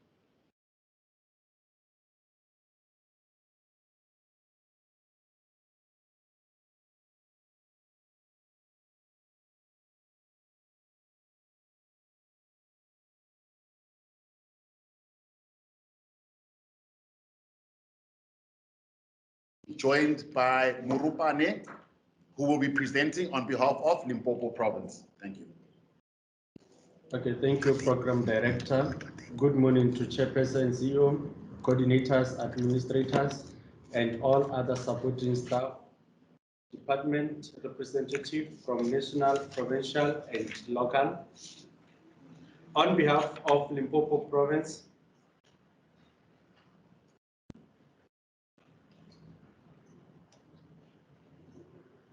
I will start by looking at the progress and successes that we made in the province. The province resumed work from 1 February 2021 to 23 April. The province has 5 districts and all field workers were allocated, with Capricorn district having 6, Mopani 4, Sikukune 2, Waterberg 4, Vembe 4. In total, as a province, we managed to record 138 sites, of which 17 were provided to us by SAHRA. 121 were discovered by our field workers. 83 of them were approved, which made 100 sites approved and 38 sites not approved. The not approved sites were either submitted more than twice or not meeting the standard of momentums or memorials, or due to insufficient information. On the 10th of March, the stakeholder, which is the Department of Sports, Arts and Culture, managed to assist us with transportation across all 5 districts. However, Vembe, Mopane, and Capricorn district has started to assist us with transport. Challenges encountered during the project, the transportation is it was one of the major issues that delayed our work. Also, some managers took time to respond to our request to survey their site, especially those fall under Sand Park. Network connections gave us a hard time at some areas. What we learned from this project, I believe that now those who participated in this project, we are able to compete in 4G and 5G that is coming. Because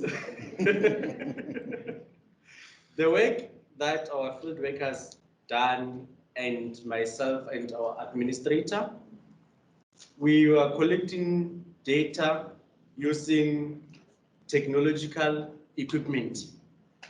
So we learned how to collect data and capture it using a smartphone, not just a phone, a smart one.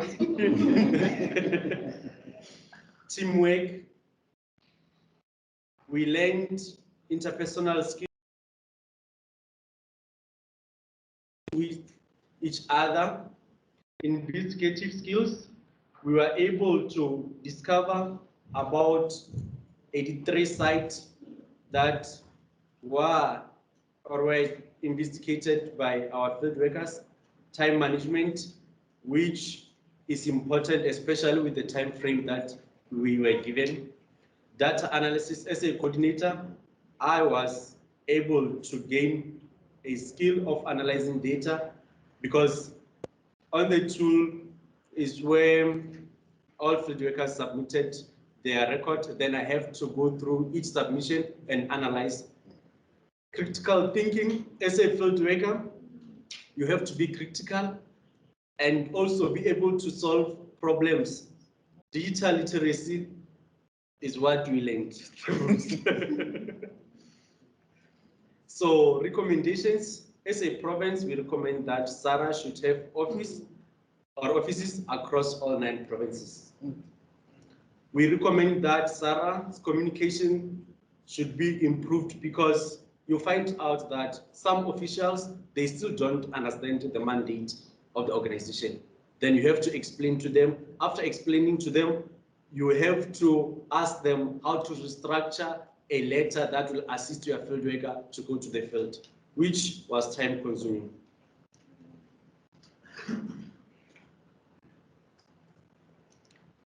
Thank you, Sarah. As a province, we believe that we managed to achieve the aim and objectives of this project. From all 20 field workers, together with our administrator, Ms. Tuma, in the province of Limpopo, we sent our appreciations to Tuliswa, who was always there, Clinton, who was always there, Nini, Megomi, Azipe, and all the other staff that made the project successful, especially in the Limpopo province. I thank you. Thank you so much, Moropane. I see you stuck to your word about being short and sweet. Thank you so much. For the sake of time, we're just going to keep it rolling now, so that we can try and be done hopefully by 12:30. So I am now going to be introducing Nkateko, who is presenting on behalf of Mpumalanga. Right. Just take a second while we set her up.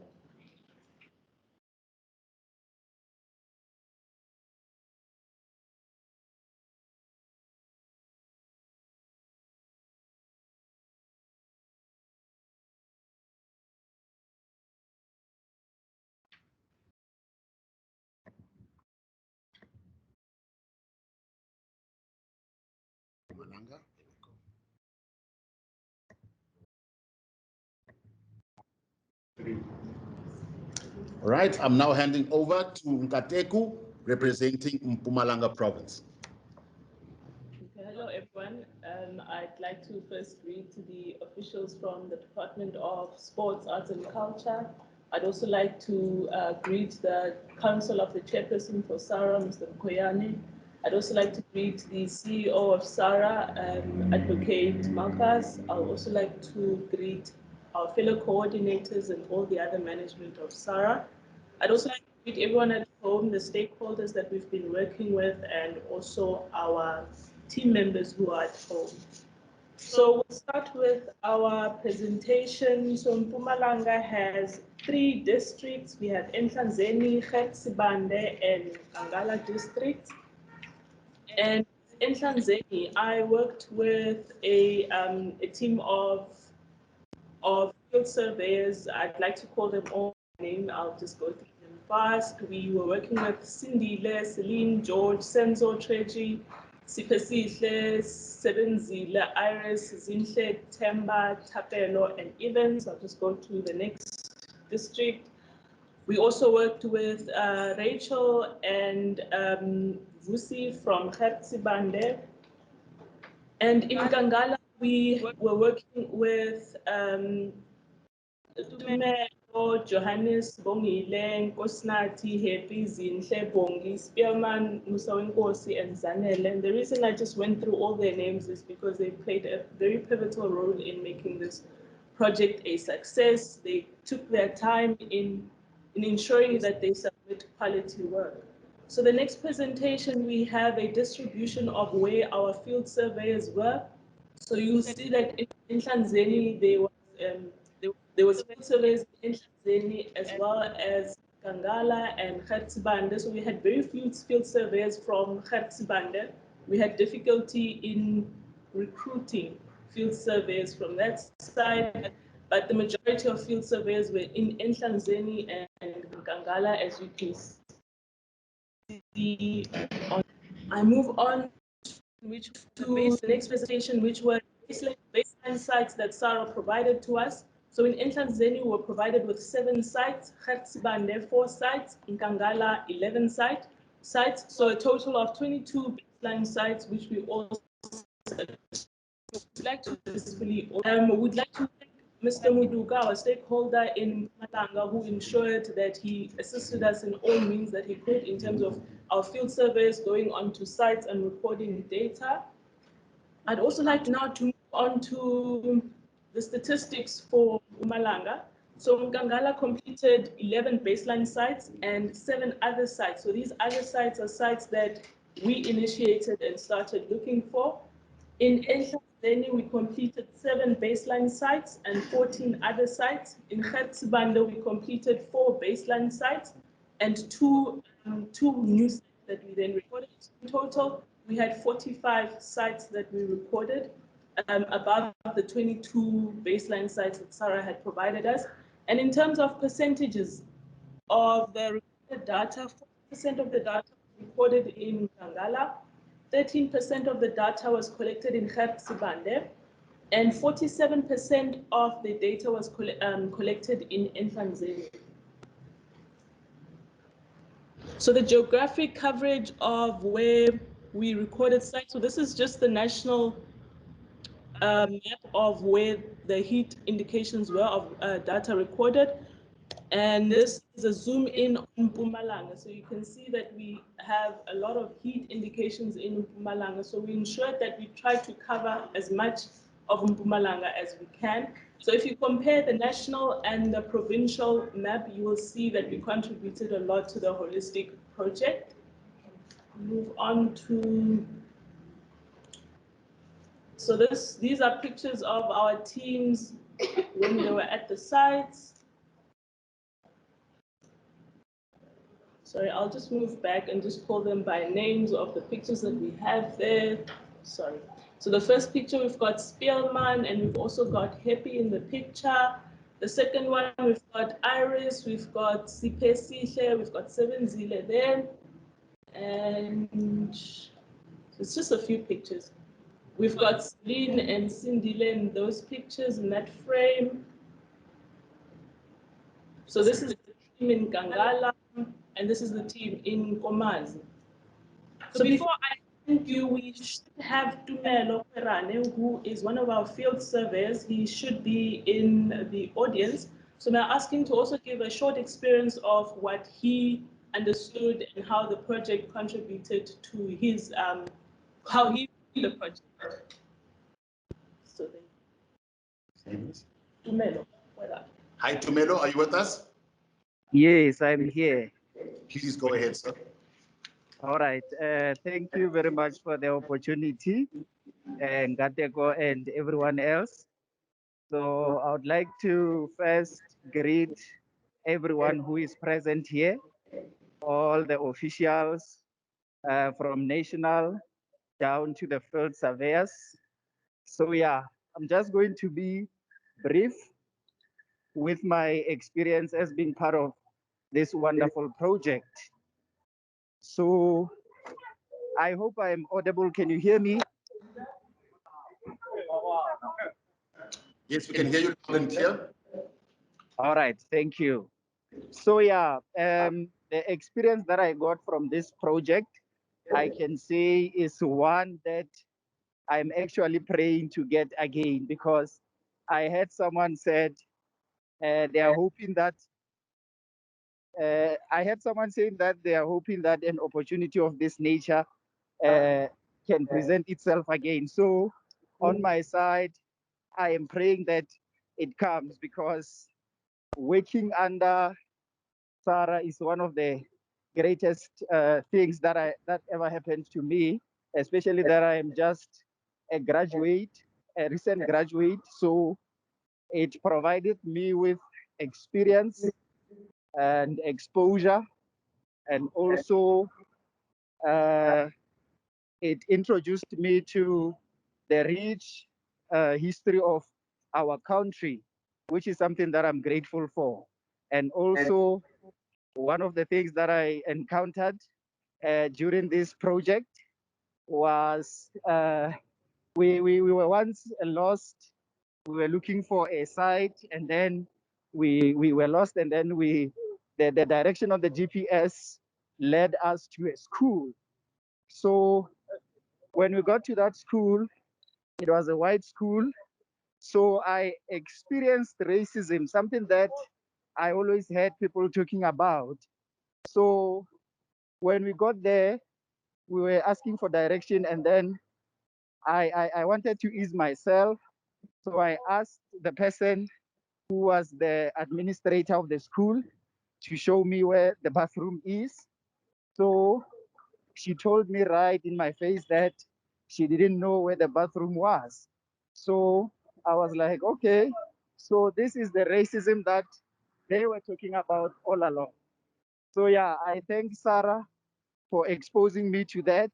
Probably I'll have some strength to fight it, like our fallen heroes who were supposed to also be on the monuments and statues that were surveyed. So yeah, that is part of my experience. Thank you, SAHRA, and I'm praying that please, when such an opportunity comes, remember us, all the surveyors and the coordinators. And thanks to Nkateko and Tandeka for their services. Thank you. Thank you.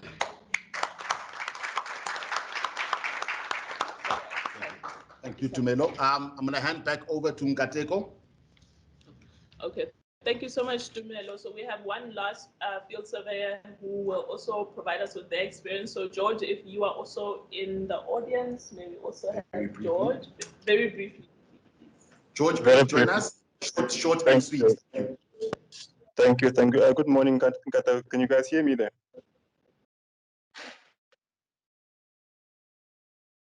We can hear you loud. Yeah, thanks. Thank you very much.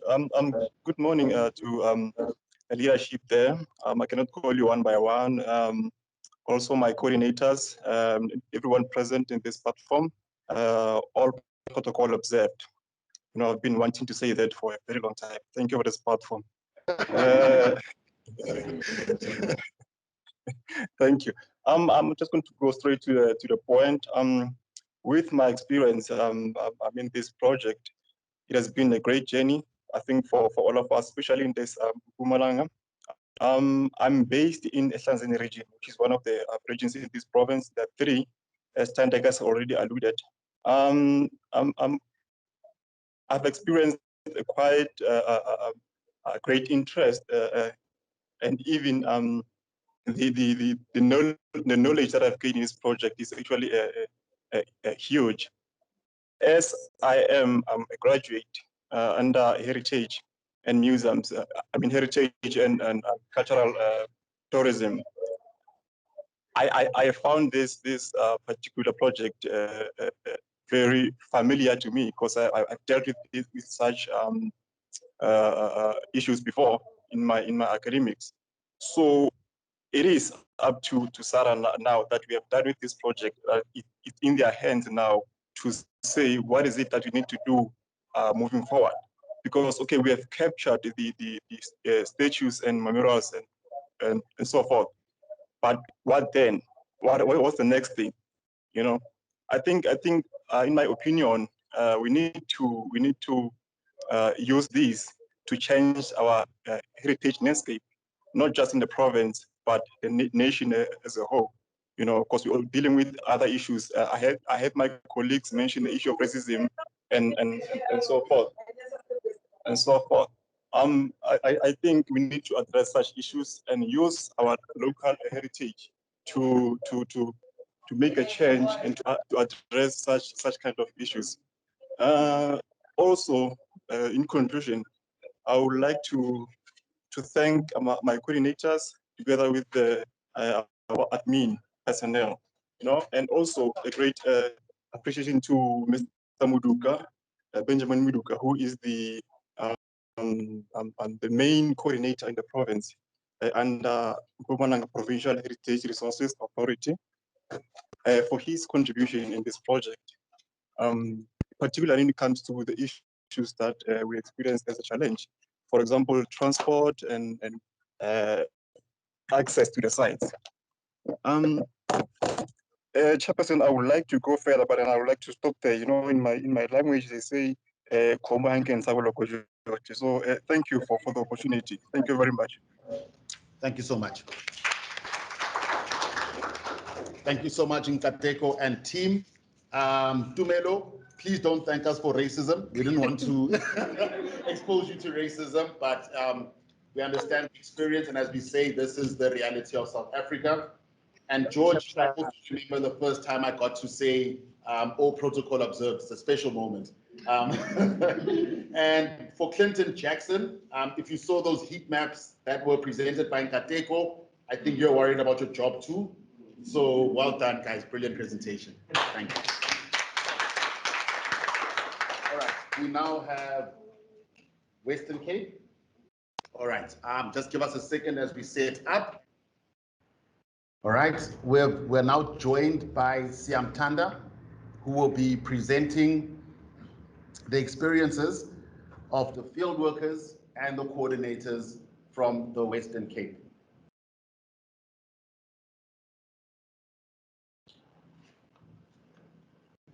All right, thank you very much. Over to you. Can I speak? Yeah, go ahead. Thank you so much, Mr. Program Director. I'd like to greet the CEO, the chair. Okay. I'd like to greet the CEO of SAHRA, the chair. I think George stole my line because I was going to say everyone in attendance because I'm going to forget how to greet and then I'll just say all protocols reserved. Good morning, everybody. My name is Siamtanda Mgoto. I am the project administrator for awards for the PESP project. Okay, so I'll start by what I thought the aim was for this project, as to nationally audit both listed and unlisted monuments and memorials. Okay, so to everyone that is here in the Western Cape or Cape Town for the very first time, I'd like to say welcome to Cape Town, the city that is named amongst the top 20 of the most beautiful cities in the world every year.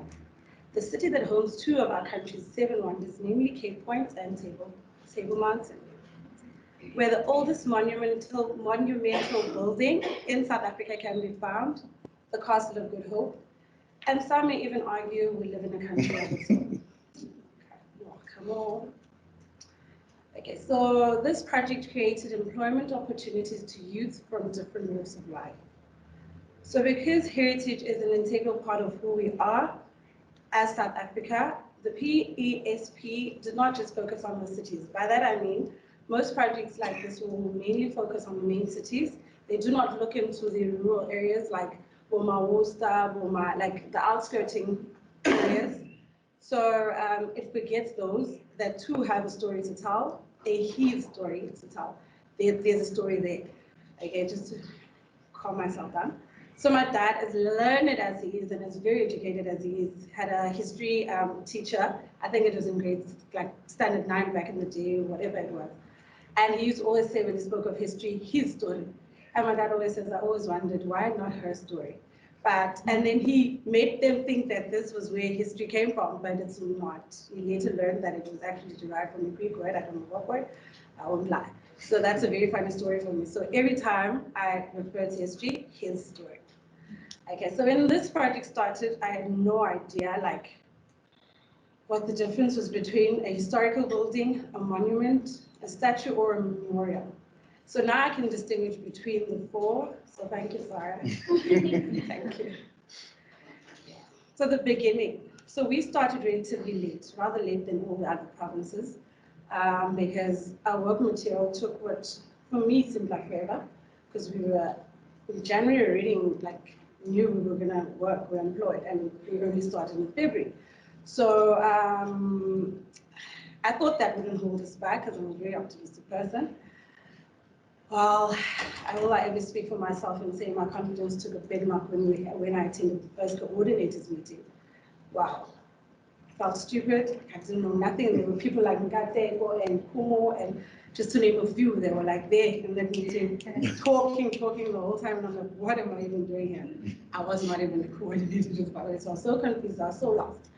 Okay, so for the life of me, I just couldn't shake the feeling that we were behind, and we were. So we held our own little meeting with the field workers, eager people they were. Like, they actually boosted my confidence in wanting to work and being ready. And we started on a high note.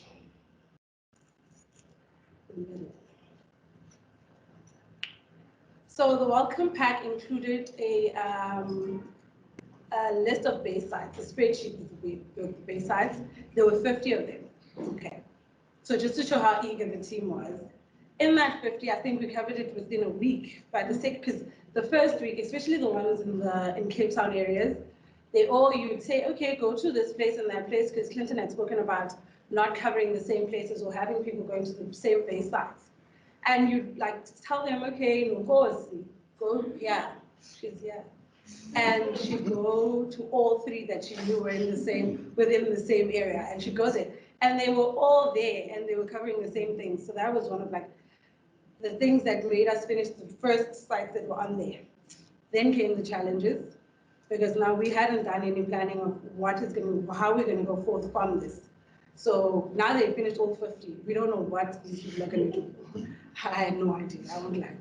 But I applaud my amazing field workers, or the amazing field workers that I worked with. Okay, because when I asked the assistant, like I always asked, I didn't know anything. I don't even know anything about history, heritage, or anything. So I had no idea, and I asked them, please assist me with sites and places that you've heard of, and places that you'd like to visit. And they pulled through like soldiers. So I learned to work with people. I'm like, yeah, and then, so in the end, we covered the 50 already listed sites, discovered plus minus 60, because I did not have access to COBRA. I know that's not an excuse. I do not really have the figure.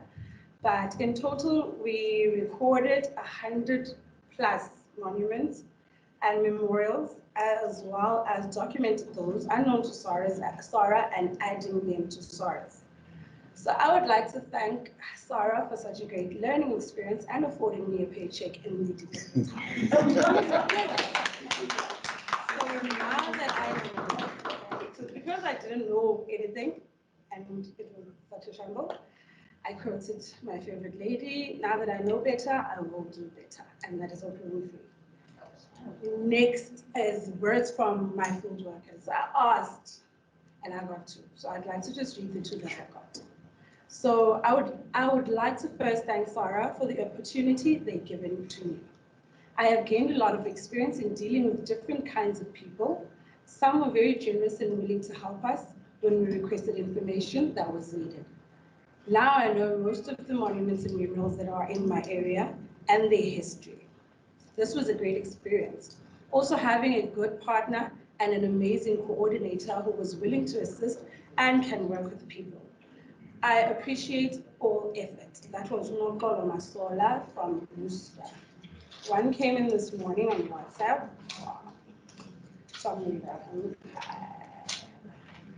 I am grateful for the opportunity to learn more about the history of our country and getting to travel around towns and explore the beauty of our country.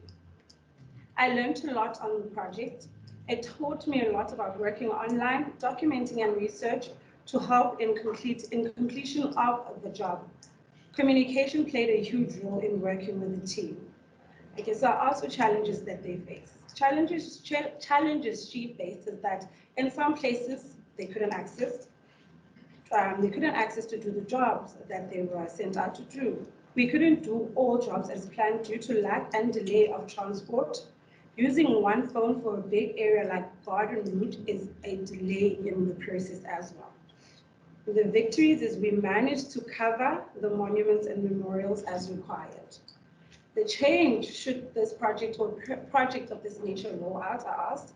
And as she said, if SAHRA could release equipment in time, manage transport within our areas and register temporary transport owners within the project, because some field workers had cars which they could not use because of registration constraints with SAHRA, and maybe officers in our areas to assist with inquiries and queries any time of day.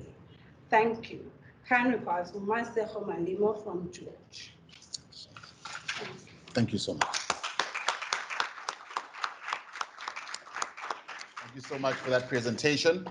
We're gonna set up now for Northern Cape, but just as a quick response, I think your challenges are noted as everyone else's are. And I think as the CEO said earlier that this is just the beginning. So all these lessons we're gonna learn from here, we will apply as we go forward. I'll be setting up now for Northern Cape. I just want to check, do we have Northwest here? Yes, okay, please come up. Or you're doing it together? No, I've emailed it. You've emailed it, all right. You just get Northwest to come up and we will begin with Northern Cape.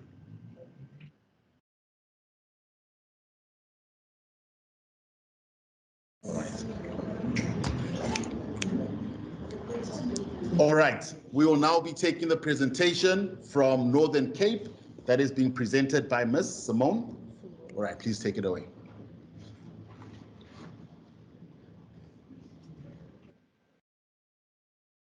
Good morning, everybody. Okay. Good morning, everybody. Oh, there we go. Okay. I am from the Northern Cape in Kimberley. And first, I would like to share some pictures of the experiences that the field workers have shared with me. So these are pictures from Kimberley itself. We have the big hole and then a memorial over there. Let me just go over to the next one.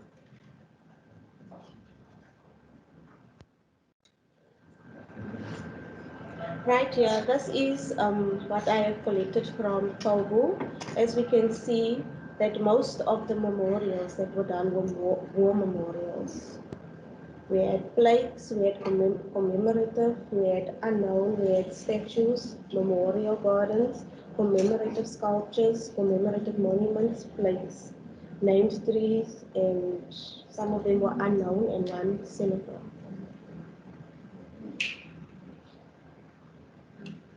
Can't you hear me? I'm sorry.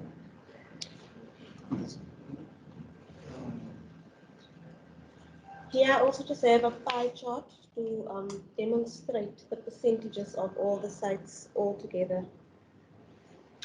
I'm not going to go over all of the names.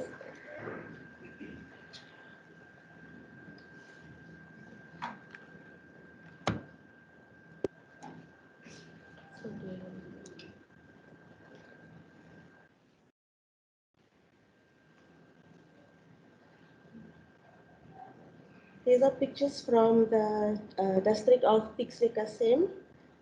This was on their very first visit when they went out. So excited. They were there before the driver arrived. That's how excited they were. Before I knew it, they had completed 6 sites within one day.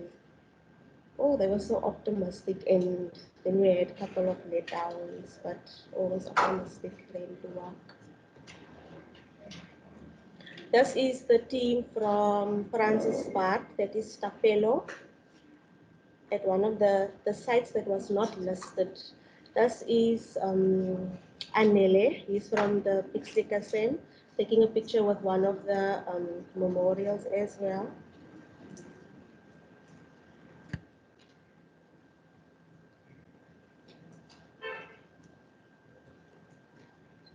Okay, then more pictures of discoveries that were made when going out. Some of the field workers took it upon themselves to go out to libraries, going to the universities, going to the district managers to find out about any other sites that were not on our list.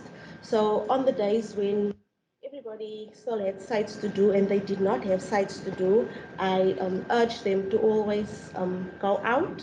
Some of them went on to ask Dr. Morris and professors at the universities to assist them. And then we discovered close to 10 sites within Francis Park alone. This is pictures taken from the ZFM team.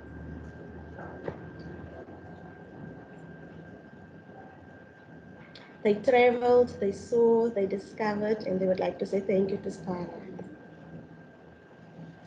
More pictures from the ZFM team.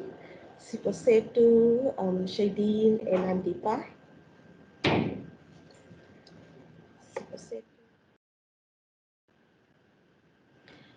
Okay, I think that should have been changed to our experience, as all of us had an experience and not my personal experience. So most of the challenges, like Sir has already mentioned, everybody had transport-related issues, but our very first issue was the distribution of cell phones. While we in the Francis board already sent out our cell phones, the other 4 districts were sitting at home, not having cell phones. So it took a while before the team from Namakwaland received their cell phones. And then we also faced a challenge where cell phones were delivered to the district in JTG. I had a problem communicating with him, as he didn't respond to emails, he doesn't answer his cell phone or respond to text messages either. And then somebody from the department took over and told us that he is sick and one of the cell phones had been stolen, which he didn't communicate to me, so we didn't know about it.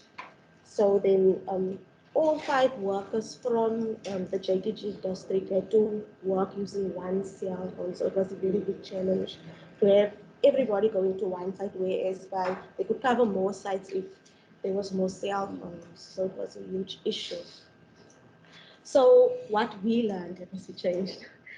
South Africa has so much heritage and diversity, so much history left behind decades ago by the people who fought to get us freedom. It exposed how little our people, so what we cut off, okay, but it exposed how little our people are aware of. There's so many things that I myself have learned. I did the 1-year course in last year, the Heritage Studies from Salt Lake University. And I can actually say I did very well because one of my modules was to do with the memorials. So we used to go on field excursions where we would go and explore. We went to Driekops Island. We went to all those places. And this made me aware that the only things we are exposed to are the things that are shown on television. These are not things that we would see posted in the newspapers and so on. So this exposed us to a whole new way of looking at sites that were not exposed to us in school or even in other tertiary sections. So what I can personally take away from this experience is that even though the 1-year course taught me a lot, doing this, I had to learn to have more patience because not everybody will walk at the same pace as I do. Sometimes I might be faster, sometimes I might be slow. So then we clash a lot. So what I can take away from this is that I learned patience. I honestly, I had to learn patience because sometimes it's tricky to work with surveyors that are not corresponding to messages. But really, it was a beautiful experience knowing that we could travel to all these places free of charge. Really, it was an experience. I was kind of bummed that I wasn't one of the field surveyors because I love traveling. And also what I can take away is the knowledge that we gained while going on these trips, discovering information we didn't realize existed. And last but not least, everybody would like to thank SAHRA for raising this awareness of our rich history and making us a part of this experience and journey of discovering our heritage. Our experience, it has indeed been a pleasure to be afforded this opportunity as a province. Being a part of this project made most of us, if not all of us, aware of a few things. It taught us about the great history of our respective regions. For example, the ZFM district places that we were not aware of. It exposed how little interest our people have in their own history, heritage, and how this translates into the vandalism of many sites, statues, and plaques. It was exciting to travel through different municipalities, meeting the locals and learning about the dynamics and cultures of the different towns in our region. In most cases, it was the local people who assisted the field workers in locating sites, because sometimes you'll go to the district manager and they are either not there, they are too busy, and then they rely on the people that they find along the road to assist them.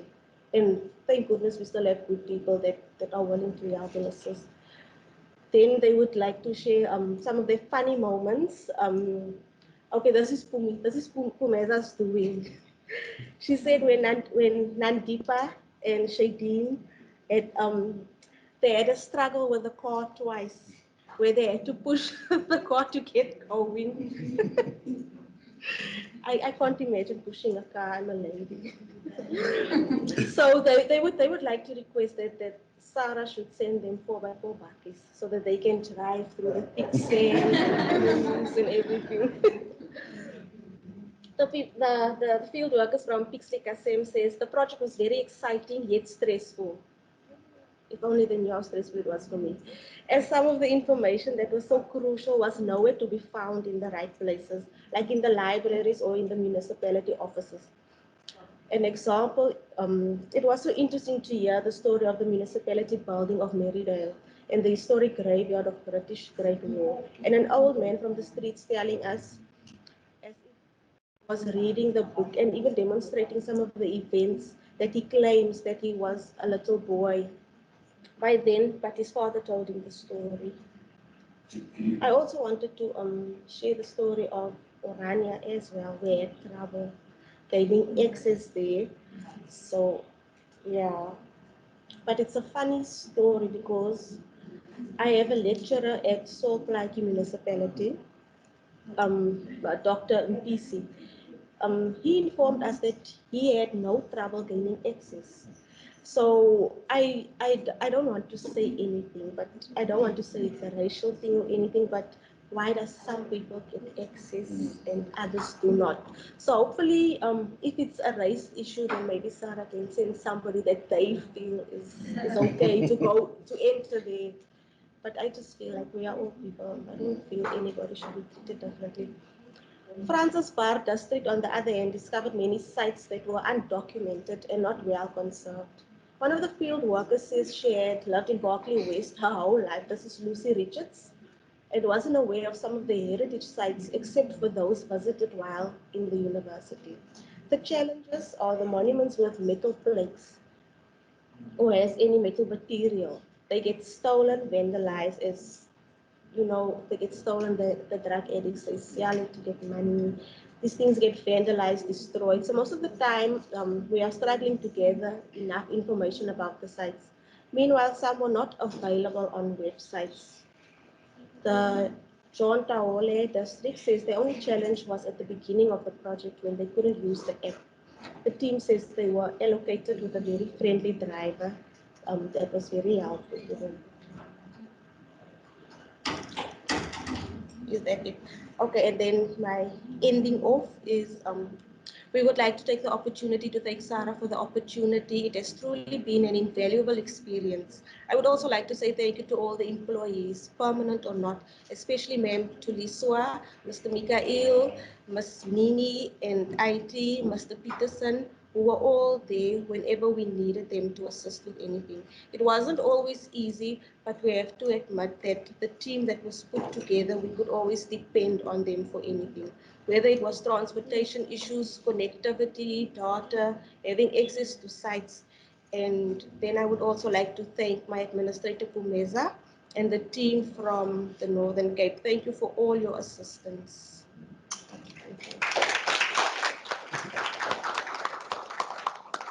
Thank you, Ms. Simone. That was also short and sweet. You've actually raised an important issue to us because Orania is a very controversial site. And sites such as those do exist, and they speak to... There's so much history, and they were sharing it with us. So it is something we must definitely address. Thank you for that. We are now at the last presentation, and this is Northwest, represented by Nkumisang. Femi. All right. 1 second as we set you up, and following this, just look at the program again.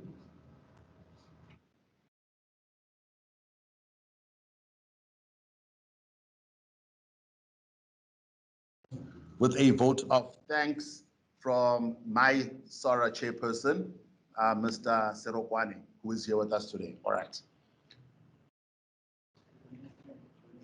Okay. I was going to say John, and then I'm going to go as well.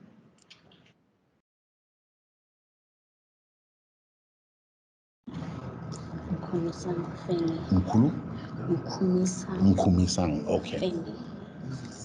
If it, all right, and we are now about to begin our final presentation from Nkumisang, representing the Northwest. Please go ahead.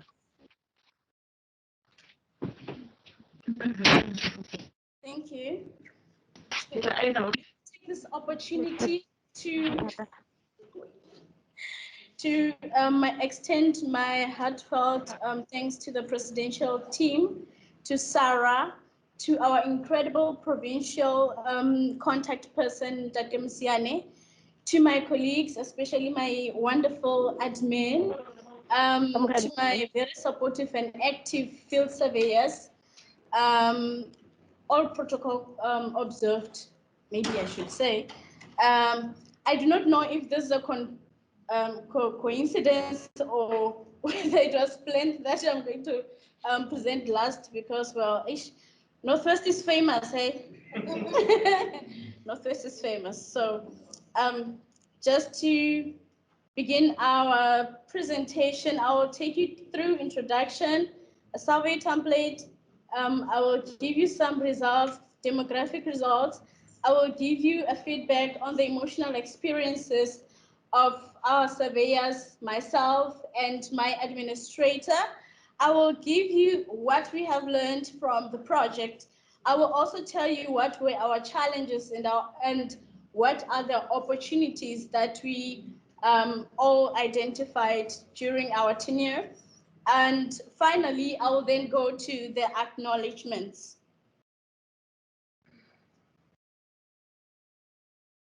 Just to quickly say, as a point of introduction, what we understood as the purpose of this project from the Northwest Province is that it was meant to create job opportunities while at the same time preserving heritage. And in addition to that, what we have observed is that there was databases at the provincial or at the government level that needed to transition into the fourth industrial sort of databases. And we have successfully done the job of, transferring the document format to now the software format of information. I think for that, we really need to applaud ourselves, myself, my fellow surveyors, and the rest of the team that has been involved in this project. So what we did as Northwest is that we went and created a survey so that we can actually get everyone to comment on their experiences. Of course, we are not going to verbatim quote everyone, but we have tried to probe for some of the feedbacks in a holistic way so as to present everyone's feelings about the whole project experience. So I'll just share with you the survey, the template that I created using Google Forms. So I just went ahead and put the SAHRA the SAHRA logo as our I would say letterhead, for the lack of a better word. So what we collected was demographics. That's your male, female, your age group, and then some emotional feedback, and then recommendations, and then we just also said on a scale of 10, if you were to suggest SAHRA as an employer to another young person, how do you think SAHRA did? So I'll give you those analysis just now. I know that was not requested. It was voluntary. So the demographics, the demographical characteristics are as follows.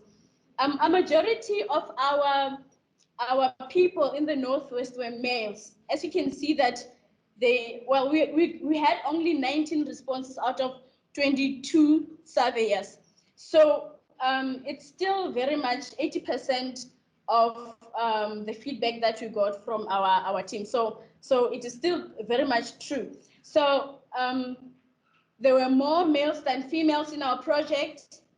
And then the age range, there were more 25 to 35 aged people in our project compared to 35 and above, and the 2000s, I prefer to call them that.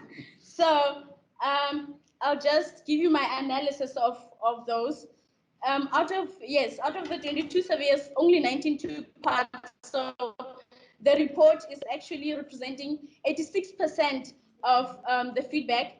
So the majority of the respondents were males, and this concurs with the population of surveyors, which is 22.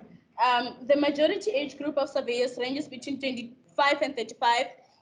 This shows that the stimulus program reached its target group in the Northwest Province, and I would like to applaud SAHRA and the presidential team for that. Okay, in the emotional experiences, a lot of us found it very much fun. In fact, some of my colleagues, when I told them, guys, it's now time to return your gadgets, one of them told me, oh, guys, this is like a massive breakup. I can't part with this nice device. So it was fun because we're using gadgets that we fiddle with daily. And I think even for myself, using a laptop that's, an i5, it was so advanced, fast access to internet. I was so excited. It was just doing the things, So yeah, it made my experiences so much fun. So other keywords that were given to us, very positive feedback, by the way, are nice words, including, oh, it was interesting, informative, it was fascinating, it was awesome, it was challenging, it was exciting. So that is how we as Northwest felt about this whole project. So I promise that I will give you our ratings of SAHRA as a potential young people employer. So on a scale of 10, the province gives you 10 out of 10. Wow.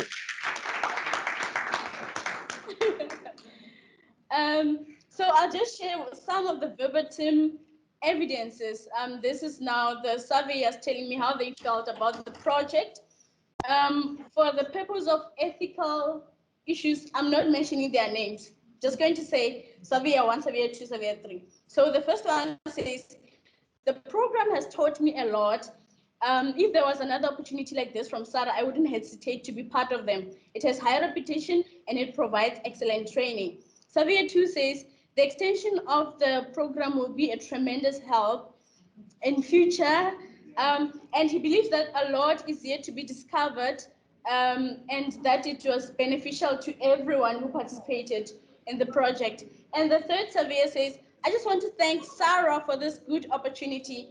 It was a great experience. So what I asked them from the survey, remember this was the responses from the survey. I asked them, what new skills did you learn? Because some of them were already experienced, maybe they had been retrenched or whatever. So I said, what new skills did you learn from this?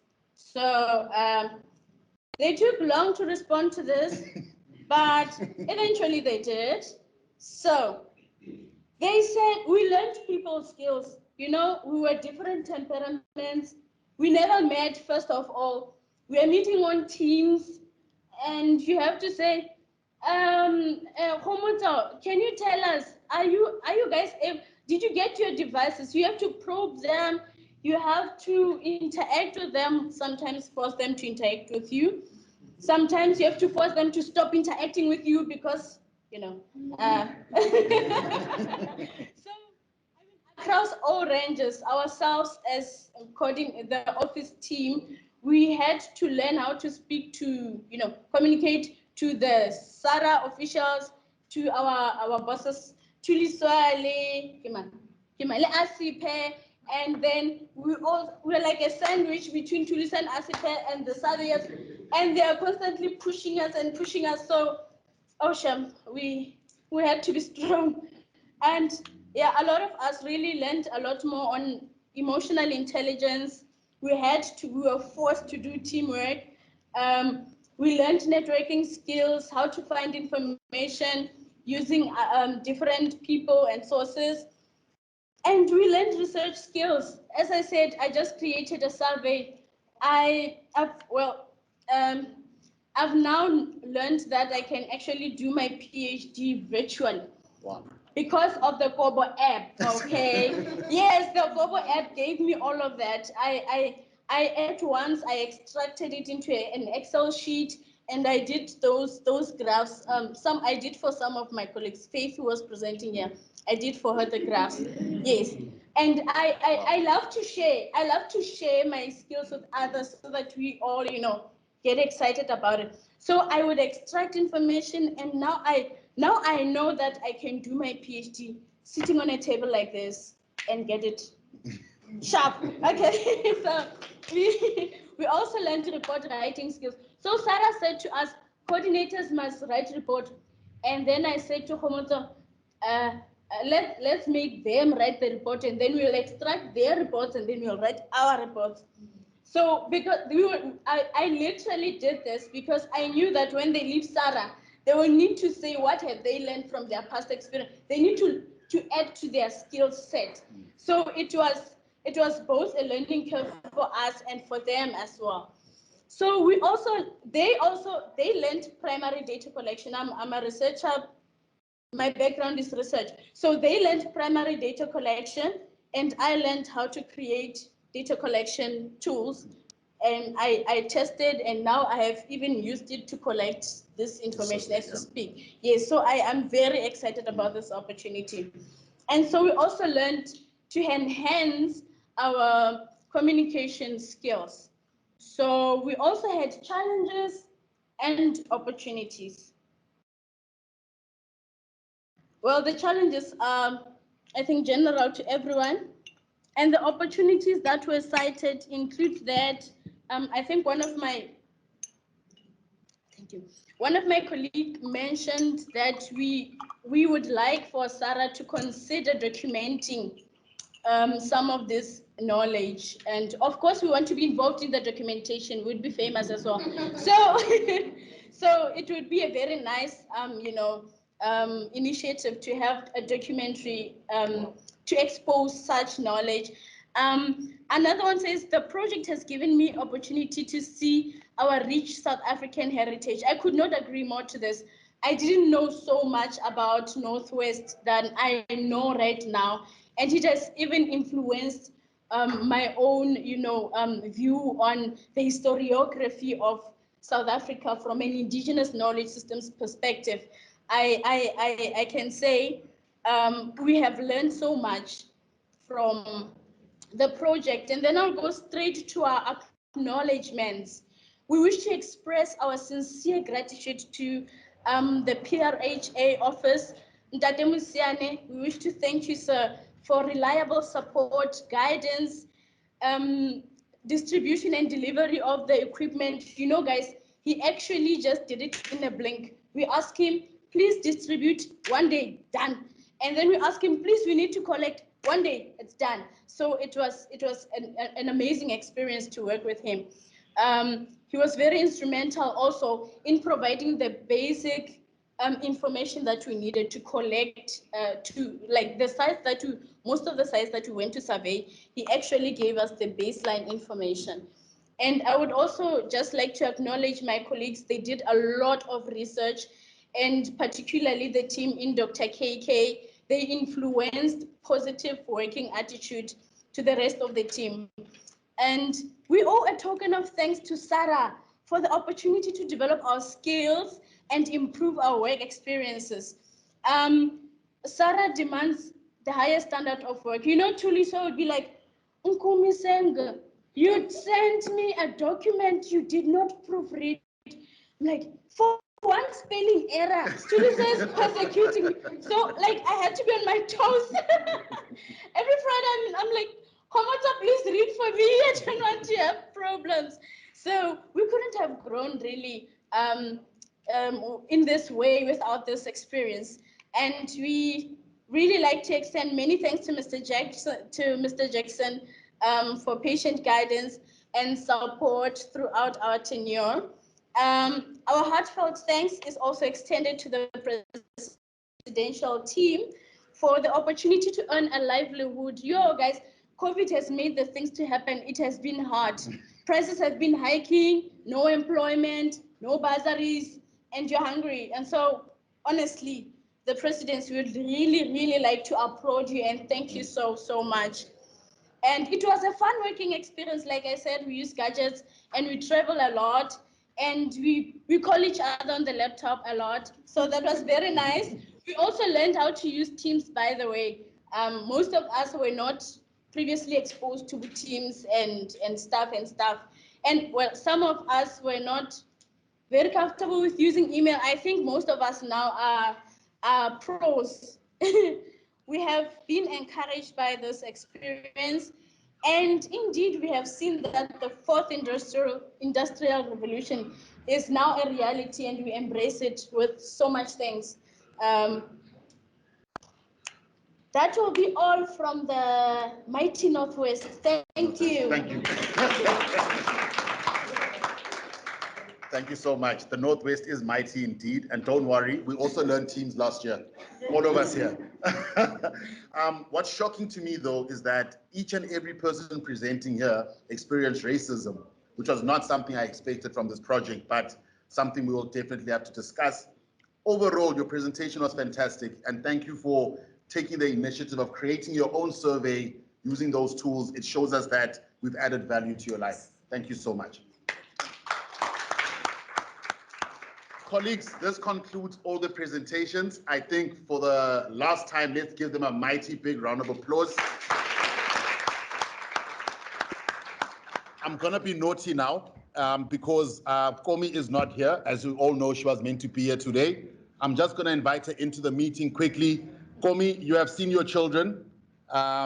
Could you please give them a few words if you are with us at the moment? Thank you.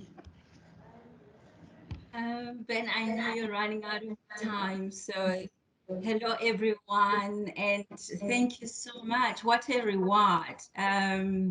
We couldn't have, this is what we call success.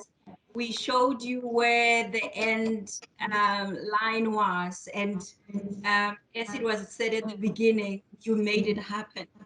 So we really, really, really are grateful and very much thankful for your contribution. We know that the future is in good hands. So you do know, as Nkomisen says, it was awesome. So thank you guys. Thank you so much. Thanks, Ben. Bye-bye. Thank you. Thank you. Thank you so much.